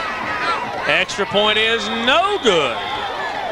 You know, Buck Courtney was laughing before the game. He said, hey, we kicked a 32-yard field goal last week. I said, hey, way to go. He said, of course, we missed 2 extra points, 2. But well, at least you're kicking them now. For our viewers around the region, this is one of the weird stories of last year. This team won a state championship without attempting an extra point in the entire playoff. As we take one more look at this touchdown, and that's just mano a mano, and Big 76 is way too far back to win that wrestling match against Tyrone Cobb, who will be a major college football player. They went for 2 every time last year in the playoffs. And they converted at an 86% clip, which is pretty darn good. That's ridiculous. Well, the scoring drive for the Falcons goes 6 plays, 48 yards, 2 minutes and 12 seconds. And Cobb is the man who gets in for his second touchdown of the night. The Falcons take control, and we've seen this before this year, Tony. All of a sudden, a team that loves to run the football finds themselves down a couple of scores. Completed 13 passes coming into tonight. Throwing is not their strong suit. Larry Kerr knew that. That's why he told me before we were on the camera there that's just a killer play that happened at the end of the half. That just changed the whole complexion of the football game. Sure it did. Same thing happened last week in the William Blount-Farragut game. William Blount up. They throw that ball across the middle, give up an interception when you should have just gone to the halftime locker room up 7, and you find yourselves up by 1 with a missed extra point after the touchdown, and the game's changed. Both these teams need this game. Quite frankly, Fulton needs it more with their standing in the region right now. It'd be difficult to understand and probably comprehend, I would think, how you would go from a state championship team to having trouble in your region. But that's occurred thus far. Well, that's how good this region is. And that's exactly right. There are no off weeks. I mean, last week they lost to not lost, but they beat an 0-6 team. And the 0-6 team, Fulton had a 2-point lead. The 0-6 team had the ball on Fulton's 2-yard line with 1:35 to go. Well, it's like the Southeastern Conference. That's exactly right. There are no gimmies. Somebody's upset on the Fulton sideline. Coaches are a bit upset. Timeout by Fulton. It's a teaching moment for Buck Courtney. He's constantly teaching. This guy, and you know, Mark, you talk to him, and I talked to him last night for about a half hour, and when you talk with him, you can't help but know that this is a guy who truly is where he is supposed to be in life. This guy is a football coach. This is where he is. Hey, the Southern Grid Report takes you inside the huddle for an in-depth look at the SEC, including on-site reports from each school. Join me, Mark Packer, for the Southern Grid Report on Thursdays at 7 Eastern, only on CSS. Having a great time with that show. We had Rich Brooks on the show this week from Kentucky. Go to Vanderbilt next week. And Lou Holtz has been on the show. Tommy Tuberville, Mike Shula, Philip Fulmer, Mark Richt. Had a lot of fun this year dealing with the coaches of the Southeastern Conference. Rich Brooks is in a world of hurt up there at Kentucky, boy. That media is really tearing them limb from limb right now. Yeah, he came to me before he went to the local media. I said, I'm sure you're looking forward to this. And he said, well, can I skip it? I said, no. I'll hand the football off to Carden, and Carden will look for some running room. You know, they've got a key game tomorrow. Okay, I know they're not going to win any division championships in the SEC. They're not going to win the East or anything. But Kentucky has got an Alabama team coming in tomorrow that right now is not very good. That's how far it's fallen for Alabama, that they are actually a coin flip in that game as we look at Justin Carden's numbers tonight. And the statistical situation does not tell the entire story for him because not indicative of the night he's had. Justin Carden has run well for them, and what they've given him, he's taken full advantage of. 20-7 Falcons with the lead. 3:20 to go in the football game. A lot of fun, though, tomorrow in the SEC. Alabama, Kentucky, LSU, Florida, Tennessee, Georgia. Lots to look for. Anderson County going to throw it, and this one almost intercepted. And what year is he? Sophomore. Yeah. This is, is 40 any good? He's been on TV a bunch tonight. You kind of get the feeling that 40 has a pretty bright future. And watch 81. They call this kid Johnny. This kid's name is John Burnett. They call him Johnny Unitas Burnett. Old school. Doesn't wear socks on the field. Doesn't care how he looks. If we can show his feet, that'd be beautiful. He doesn't wear socks out there. No wristbands. And the coaching staff, they call him Johnny Unitas. He's a throwback player. 3rd down and 9. Mavericks will look to throw. They will throw this one deep. Oh, good defensive play in the secondary. As that ball kind of hung up there.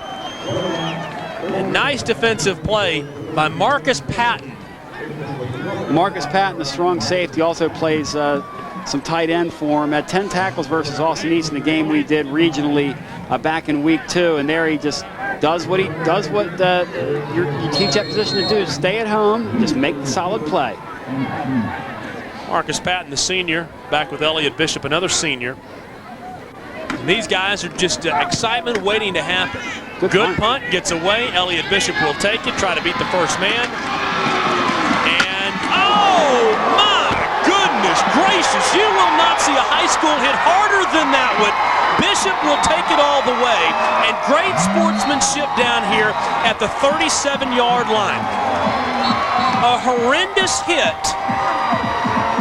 That's a horrendous hit between John Phillips. Nastiest hit I've ever seen. John Phillips of Anderson County, and I can't see the number for 81. Fulton. 81. 81 for Fulton is John Burnett. But after they collided, Phillips and Burnett is down. Phillips stayed there and was talking to him, and you could tell it wasn't a talking as though take that. No, he was. It was a I'm concerned talk. And that's the kid they call Johnny Unitas, as I was telling you before. This kid is an old school football player in every sense of the word. John Burnett, who's down on the field right now, and it looks like they are motioning for some assistance. Let's watch it one more time in slow motion. And the thing is Burnett's the one that lays the hit. Burnett's the one that lays the hit. Well, that was an absolutely nasty, vicious, clean, but yet just an extremely nasty hit. You know, golly, you talk about a hit and then, okay, hey, thank you. Let me tell you something. Thank you. You're not pulling that kid out. That kid was going to walk up a field in his own power. Look at it. The guy's got no socks on. Look at that guy. Okay, here we go. We're going to be quiet and watch and listen. Now that he's up, it's okay to do this. If he stayed down, we wouldn't do this. But watch and listen.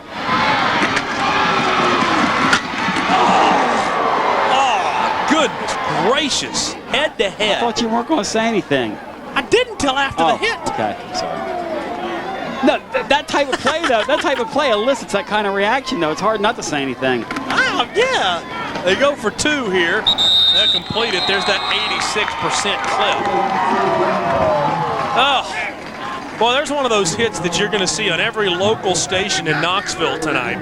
36 yards on the punt, 66 on the return and the touchdown. Hey, Dick, can we take one more look at that in the truck? Let's say, if we can. I don't know if you have that.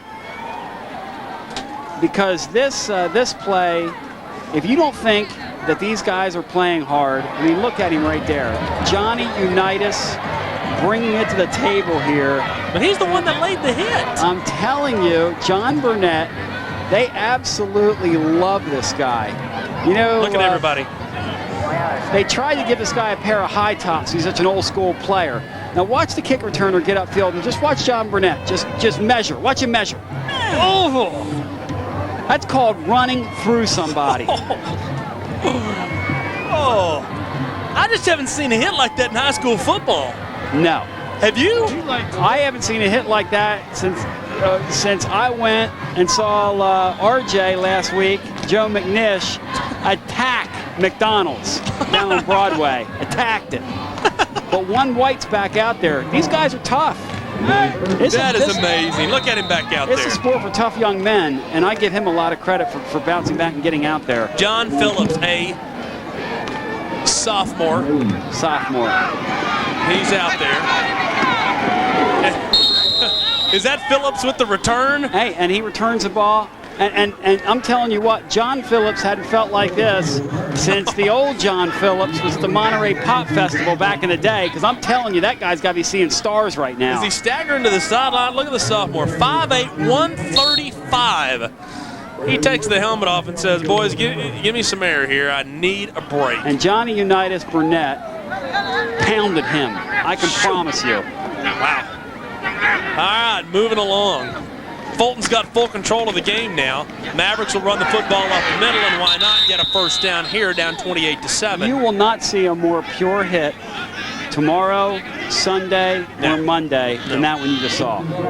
Yeah, but you won't see many opportunities for a guy to measure up. Yeah. I'm looking for the phrase here, but as you looked at that view from the end zone, you saw that one coming from a mile away. But I'm going to give you a money-back guarantee. I will give you your money back if you see a hit better than that this weekend. Phillips didn't see it coming. That's one of those looking back deals. They'll hand off inside to Carden on a first down and 10. Now the efficiency in Anderson County's offense really becomes pronounced. You're down 3 scores. Yeah. You've got just a few minutes to play with basically on the clock. And you're running the football, because really that's what you do. Well, they've gotten it to Justin Carden 2 plays in a row, but Phillips on the sideline, and everybody patting him on the back. Is he still seeing Look stars? I'm telling you, that guy thinks it's Sunday night right now. Tackle made by Jamichael Mathis there, but let's look at this kid. I love the fact he doesn't wear socks. Look at him, and he is over there shaking it off. What a great shot there, guys. He is as old school. Look at him. They tried to put a pair of high tops on him. Coach Coatney said, we went out and got him a pair of high tops. He said, Coach, I'm not wearing these. He said, come on. No socks in the high tops. Johnny Unitas. Look at him smiling. Look at him smiling. They're patting him on the back, telling him, man, that was a manly hit. I can promise you that. That'll get some cobwebs out in a hurry. And they're going to throw for it here. Man is there if they can complete it. And how about that interception? Nice grab there by DeMarcus Matthews. And Matthews turns it over. Who comes up with it? I think Fulton may have it. Flag down on the play. Flag down on a play. Ball is around 73 for Anderson County. Is swinging at his own teammate. Goodness gracious, we're losing control on this play. It's good to be. Quarterback Disney pass intended for. That was a legal forward pass, sir. Travis Kemmler. Illegal forward pass and fumbled. Good call, guys. Okay, illegal forward pass. Have it your way. It's a fumble. What the heck is a legal forward pass? I don't know. I've never seen a worse call in my life. Well, come on. Sorry. I shouldn't do that. Look at that one-handed interception, though. That is beautifully done. You got to tuck the ball away here, young man. I'm glad you intercepted it one hand, but you have to carry it with 2. Well, he did not illegally forward pass that ball. What he did is he fumbled the ball, and that was careless and reckless after making a great defensive play. And Matthews is when he sees that film, he'll know what he did wrong. Buck Coatney will not tolerate that.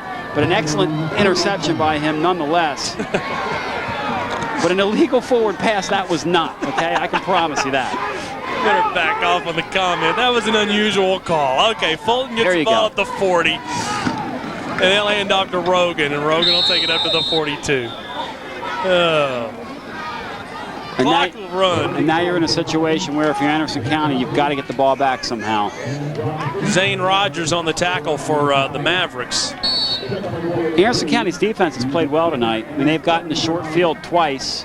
They've only given up really 14 points in this football game.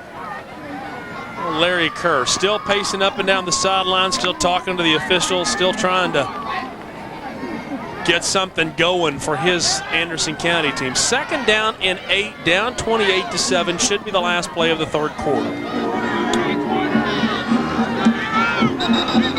And another flag down.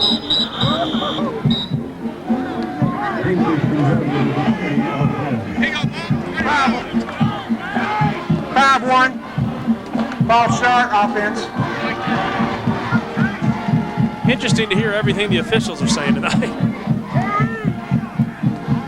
Look at Bob Black there, 40 years at this school. He's only missed one football game in that entire time. This is a guy that's just such a great fixture in this community, and just loves the kids, loves being out there. That game was earlier this season, the game that we did against Austin East. Had some family issues and had to miss the game to be with family. Well, that's the end of the third quarter, 28-7. Goodness gracious, a hard-hitting third quarter. Let us take a break. We'll be back after this break. Kind of interesting, Fulton up 28-7, but while we were away, Bud Coatney, and here he comes walking off the field. He's up 3 touchdowns, and he's still arguing with the officials about that illegal forward pass on the, goodness gracious, the fumble recovery, fumble interception, whatever it was. But there's Buck. He's talking to the official. He's saying, "No, what in the world?" He's reading the right act, didn't he, Tony? Well, I'll tell you what's incredible about that call is that there's no way that happened. I mean, that's just a, but I don't want to belabor the point. It's a tough job. What those guys do is difficult. It is. I would much rather be talking about it up here than doing what they're doing. Let's put it that way. Yeah. 2nd down and 15 for the Falcons. And you can guarantee they're going to run the football to try to run the clock. And if you can run the football and pick up first downs, why not do it? Maybe you might pick up a touchdown. If you can break it back into the secondary, down to the 20. Goodness gracious, how about into the secondary is Marcus Patton. He's your tight end. Pretty athletic tight end. 6'1", 183 pounds. Had 6 carries for 77 yards coming in with a couple of scores, and he picks up more than half that on this run as they just run essentially what is a counter to the outside, and he is almost gone. But Marcus Patton can fly. I tell you what, you talk about the officials.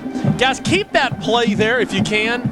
And I want to see that again in just a second. I hate to call for plays, but I want you to see the official. Call for plays. Okay, well, sorry, they're going to kill me after the game. But you need to see the official in the background on that play and see what he does. 1st down and 10 here at the 19-yard line, okay, and they'll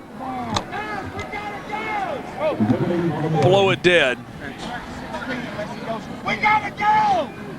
If we could take a look at this again, though, Mark, I know what you're looking at. Did you see that? Oh, he's glad game on the offense.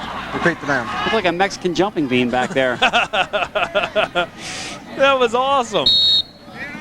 But, you know, just not to belabor the point here, when you talk about athletes or us, Marcus Patton's got it going on and on and on. As I told you before, they only had 77 yards coming in, and then he had 8 catches to go with that. A wonderful athlete. 1st down at the 15. Why not run a reverse? Why not fake a reverse? Hand off to Rogan. Rogan keeps running down to the 13-yard line. I'll tell you one thing. He is being extremely casual with that football, and if he's not careful, he's going to get an illegal forward pass called on him because that ball was almost punched out of there. John Phillips is in there to make the tackle. Number 1. That's the kid that got rocked earlier in the game. Watch him here. Watch him at the end of the run. Look at it. Look where the ball is. Come on, young man. That's Terry Metcalf back in the day. Be careful. Carrying it like a loaf of bread. 2nd down and 6 for the Falcons, up 28-7 at the 15-yard line. They'll hand off to Rogan. Oh, and there's exactly what you talked about. Exactly what you talked about. I am a modern-day sports Elijah up here in the booth, but it does not take a Daniel to see that this guy here is going to fumble the ball if he doesn't start holding the ball properly.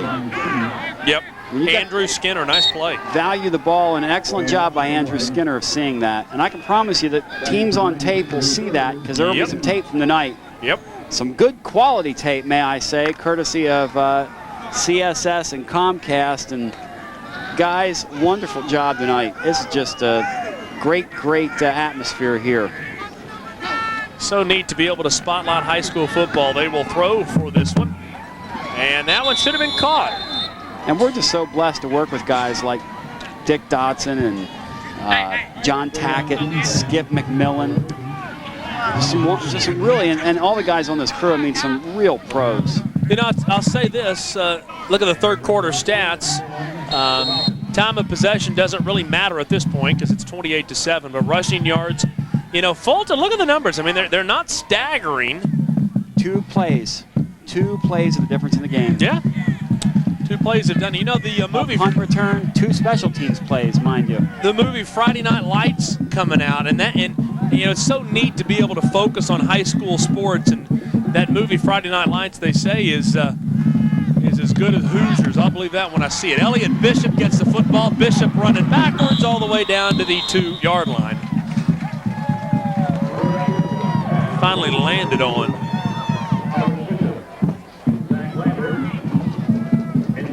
First down. Kind of neat, Tony, the Friday Night Lights, you know, that covered Odessa Permian for 4.5 years several years ago. The Toyota Player of the Game coming your way at the end, and we got a lot of people that we could consider for this one. Really looking forward to seeing Friday Night Lights. My wife graduated from Permian and covered Mojo for 4.5 years before we made the move to Knoxville, and high school football is pretty amazing stuff in that part of the country, in that part of the state of Texas. It's made to seem unhealthy in that movie. Is it unhealthy? It can be. It can be. Ball inside the 5. Rogan up the middle, and Rogan will get in for the touchdown. You know, I'll never forget the first game that I went to for Odessa Permian back in 1992. They were playing Odessa High, their big rival. And these people were all painted up, and I was walking through, and I'd never seen anything like that high school football. And I said, you know, you would think, these people think it's a Super Bowl. Guy stopped me, and he said, it's bigger than a Super Bowl. There you go, man. Okay, yeah. And the Rogan right now, the young sophomore, yeah, that's appropriate as well. He had a great run down near the goal line that Cobb finished a few series ago, but on a play later, Rogan has been extremely active for them in their backfield, and their front line, their big guys up front tonight done a great job in terms of just creating creases. 34-7, extra point is up, and it appears to be good, and it is. 35-7, Falcons with the lead, and they have seized complete control, and we may be seeing this team coming of age. 35-7, Falcons in control. The Fountainhead College of Technology Scholar Athlete of the Week from Fulton High School is Brandon Key. Brandon's a junior at Fulton with a 4.2 grade point average, plays offensive line for the Falcons, and is a member of the track team. Brandon participates in Fellowship of Christian Athletes, Play It Smart, Skill USA at Fulton. In honor of Brandon, Fountainhead College of Technology, there he is, will donate a scholarship of up to $1,000 to Fulton High School's Scholarship Fund. Brandon Key, this half's Fountainhead College of Technology Scholar Athlete of the Week. That is what I would call a big kid. And Key has had an excellent game tonight inside at guard. Ash, Key, Engel, Cooper, Kennedy, guys take a bow. Job well done on that offensive line as they've taken control of the game in the second half. 35-7 is the score, 8:53 to go, and now everybody is wanting this clock to run out, except Larry Kerr, who still believes his team can come back. So it'll be taken out to the 24-yard line. Tackle is made there by 42, Jamichael Mathis. And Buck's still coaching, and Larry still coaching. You have a bunch of young guys in there now, and you've got to continue to coach because this is where your kids get the experience they need. That's how you continue to grow a program. And you know, Larry Kerr, in the time he's been at Anderson County, is taking Anderson County from a school that people wanted to see on the schedule to a school that people fear. Yep. And we didn't get a chance to see that tonight. We did in small bits. But they're a lot better than they've shown tonight, though. They have not played their A game by any stretch. Thought it was funny before the game that Larry Kerr, I walked out to him on the field and said, Larry, what concerns you tonight? And he looks at me and he says, he points down to the other end and he goes, just look at him. Well, exactly. Just look at him. And you know, this Fulton Ball Club, conversely, and you think about where they are right now. Here's a team that was 1-2 coming into region play tonight. They needed a performance like this in a big way. And it isn't how you start. It's how you finish. Well, it's one thing Buck Coatney has shown, and Dick Dodson I give him an assist here, telling me it's my ear, but it's right. There's is Hamilton any good? I don't know. You help me out here. Can 40 play? Yeah. Antonio Hamilton can play. But you're right. You talk about a team that's used to starting slow and finishing fast. I was talking with a guy down on the field who is familiar with college scouting. About Hamilton, he said, that guy is a big-time Division I player. He said, tell the people watching around the region, you'll hear his name in recruiting in a couple of years. Look at him. He is only a sophomore, ladies and gentlemen, and he can absolutely bring it and has a great motor, plays hard all the time. Big kid in there. Got taken out of that play, but didn't matter on a 3rd down and 14. He's a 270-pound tackle, as we just saw, who runs a legit 4.6. Buck Coatney said, well, I'm not lying to you, Tony. He said he runs a legit 4.6. He's scary. It's an athlete right there. Logan Disney, the quarterback for Anderson County. Good to see Logan Disney getting an opportunity there. And the Mavericks will punt this away as the clock runs under 7 minutes to go. Down 35-7. Wow. Nice punt up in the air here. Up, and it takes a Anderson County bounce. Did he touch it? I don't know if he touched it or not. Well, it doesn't look like they're saying that he did. 40 yards on the punt. And we will take a break. 35-7. Fulton with the lead. They take over the football. And you can be guaranteed they'll be running the ball and running the clock in the McDonald's High School football game of the week. For Fulton, they're loving it. The Falcons up 35-7. And that kid right there has had a heck of a football game. Winners tonight. So many people to talk about when you talk about the Toyota player of the game. Winners has my vote. I'm telling you, you can go any way of a number of directions tonight. You know what wouldn't be a bad play, though, is the entire sophomore class. Rogan's had. We've talked about 21, we've talked about 24, we've talked about 40. Buck, that's not even fair that Buck's got those sophomores like that. He's bringing it. This program's got it going. Speaking of gotten it going, how about Jam Fine into the secondary? His first year here, he told me, I did a game that year, and I'll never forget it. I came over here, Mark. They ran out onto the field. They were playing Halls. They ran out onto the field, and I thought to myself, okay, when's the rest of the squad going to show up? He had 42 guys on the sidelines. This year, he had 110 go out. Yeah, he's trying to keep them out, trying to, you know, he can get rid of some kids now and get away with it in the sense of trimming the fat, you know. Not that he's running anybody off, but you know what I'm saying. I mean, he's got so much talent. He's got the numbers. It's the old saying, strength in numbers. And Anderson County swiping at the ball, trying to make something happen. Time's going to run out as, boy, they don't want to see Jam Fine get up here and limp around. No, when you see that, that's about when you take him out of the game. Might be a cramp issue or little tweak, if you will. But you look at Larry Kerr. Larry Kerr will take this game as a teaching opportunity. He's going to tell his guys, look, we were in that football game. This is a game we could have had. We were possessing the ball in the first half. Our kicking game, our special teams really let us down twice. Cannot spot this team 2 touchdowns. You cannot get out of here with a win doing that. Well, it was a closer game than 35-7, but that's what the clock says, so it doesn't matter what you think. Jam Fine gets the football, gets into the secondary, down to the 33-yard line, but more importantly, the clock will continue to run.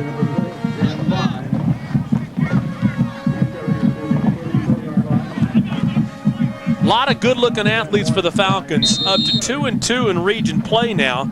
And Anderson County drops to 2-2, so these teams in a tie, and Larry Kerr still working the officials. This was like, Coach, it's 35-7. These guys never quit, never quit. You don't stick in that game as long as he has by quitting. He's had some good teams at Anderson County over the years. Had some good players. Clock runs under 5 to go. Falcons trying to play it safe, get some young kids in there. Some new numbers we're seeing out there. And there's the new kid at quarterback. number 10, Charles Davison. That's the senior. See, that's great. He gets a chance to play tonight. This would be a great memory for him. And I'll tell you something about this Fulton community. These people are very knowledgeable here about their football. They understand the nuances of the game. When you watch a game here, you learn that. You hear when the crowd cheers and when they don't. Some of the little nuances. They understand the game here. Well, that'd be 5-2 on the season. You know, 2-2 in the region. They're in decent shape. Well, they're in good shape coming out of this one. They've already played Austin East. They really needed this game big time. Larry Kerr still working it. And it's, you know, he understands they're 2-2 in the region. They're right in the middle of the playoff chase. There's no reason for him to not use every teachable moment he's got. You just can't speak enough of how great both these coaches are in terms of the way they prepare their football teams to do what they can do. Larry Kerr's team, not to belabor the point, did not show you tonight what they're capable of. Anderson County is a much better football team than they showed tonight. And there's the first, if I'm not mistaken, that's the first penalty against Fulton on the night. And this a team that at one point was averaging over 8 a game. The last couple of weeks, they've been able to whittle the number down. And Buck Coatney said it's real simple. He said, we have a hill on the back of our stadium that's as steep as any in town. He's on Woodland Avenue. He said, we take our guys out there and we run that hill generally. He said, if you commit a 5-yard penalty, he said, you will run the hill 5 times. If you commit one of the 15-yard variety, you will run the hill 15 times. He said, now you should see some of my offensive linemen who get 2 holding penalties in a game. So Cameron Collins. Run that thing 20 times. Cameron Collins just got 5 trips up the hill. That's what you're telling us. And actually, I've just been told that's the 4th penalty on Fulton tonight, which means get the tachometer out because there will be some running on the hill Monday in practice.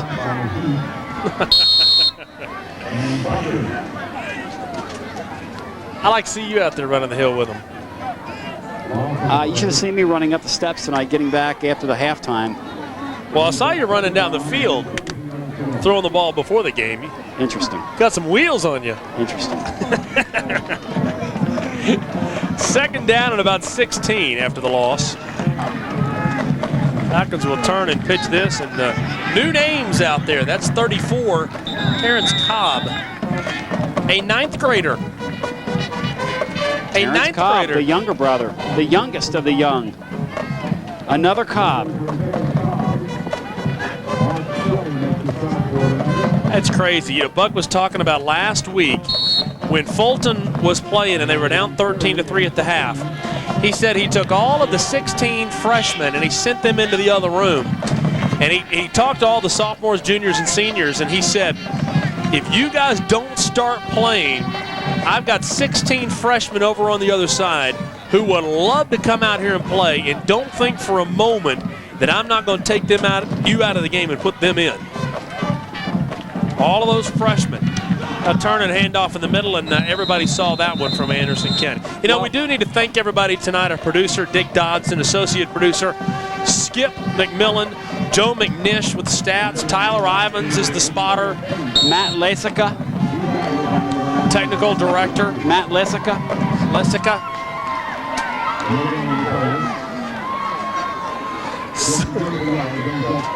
So many people that make this broadcast possible. 4th down and 14. Tyler Ivins would like to thank many of the co-eds gathered here tonight, who he's had his binoculars out looking at all night long. Falcons into the secondary. Falcons will get the 1st down, and down to about the 2-yard line for the Falcons goes number 23, Terry Minor. Guess what year he is, Tony? Yeah. Sophomore. I think he's got some pretty good bloodlines as well. As you watch Terry Minor one more time, not a strange name to folks in these parts. And look at this kid run. Now granted, he's fresh. That defense is gassed. but still, Terry Minor with authority, making the most of his limited playing time tonight. It's just the hits are on parade here. Ball down to the 2-yard line.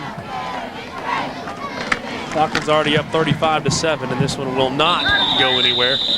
Clock will run at 28 seconds and counting, and I wonder if Buck's just going to say, guys, let's not put this one in. He's not. They're not. You know, it's unfortunate these kids out on the field, they'd love to have an opportunity to get in the end zone and score, but you know. That was Spurrier's philosophy. No score was too high. Because he said my third teamers practice as hard as my first teamers. And Buck's not going to run another play. He's going to head to the other side and shake hands with Larry Kerr. Well, Fulton makes a statement tonight. 35-7. Larry Kerr and I would call that with authority this evening. You're 1-2 in the region. You need to win.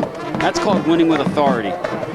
Yes, Fulton looked very, very good tonight. Let's take a break. Larry Kerr saying good job to all of his guys. The Falcons win 35-7. The Toyota Player of the Game next. Now the Toyota Player of the Game, we had to talk about this one, but it all came down to the guy that made the few big plays. Brandon Winters made the plays tonight that really changed the game. Had 8 tackles, 5 unassisted, 3 assisted, and this may be the play of the game. It was tied at 7 at this point in time, and boy, he busted through and made the play. And that sets up your go-ahead touchdown, changes the complexion of the game. And on the preceding play, he had a tackle for loss, which set Anderson County in the situation where they attempted what was an ill-fated a quick kick attempt. Bob Black talking to his troops. They get their 5th win of the year, 5-2, 2-2 in region play. We will wrap things up from Fulton. Falcons a winner 35-7. We'll do that next. Tonight's game has been brought to you by McDonald's. I'm loving it. By your local Toyota dealers. By Direct Insurance. Save a lot of money when you buy direct. By Fountainhead College of Technology, your source for technical degree training. Call 688-9422. And by VHIX.com, roadmap to the automotive world. You know, the good games continue for us. We got a good one coming up next week. Oh, a great matchup next week. Extremely excited about this one. The Maryville Red Rebels and one of the up-and-coming teams in that region, the West Rebels, one of the great stories in the KFL. That ought to be a wonderful whale of a football game next week. And West tonight against a very good Powell team that we saw a few weeks ago. And they're deadlocked at 35 as we speak. Wow. You called that one. I called something. Okay. Fulton makes a statement tonight. They needed this, and they came through.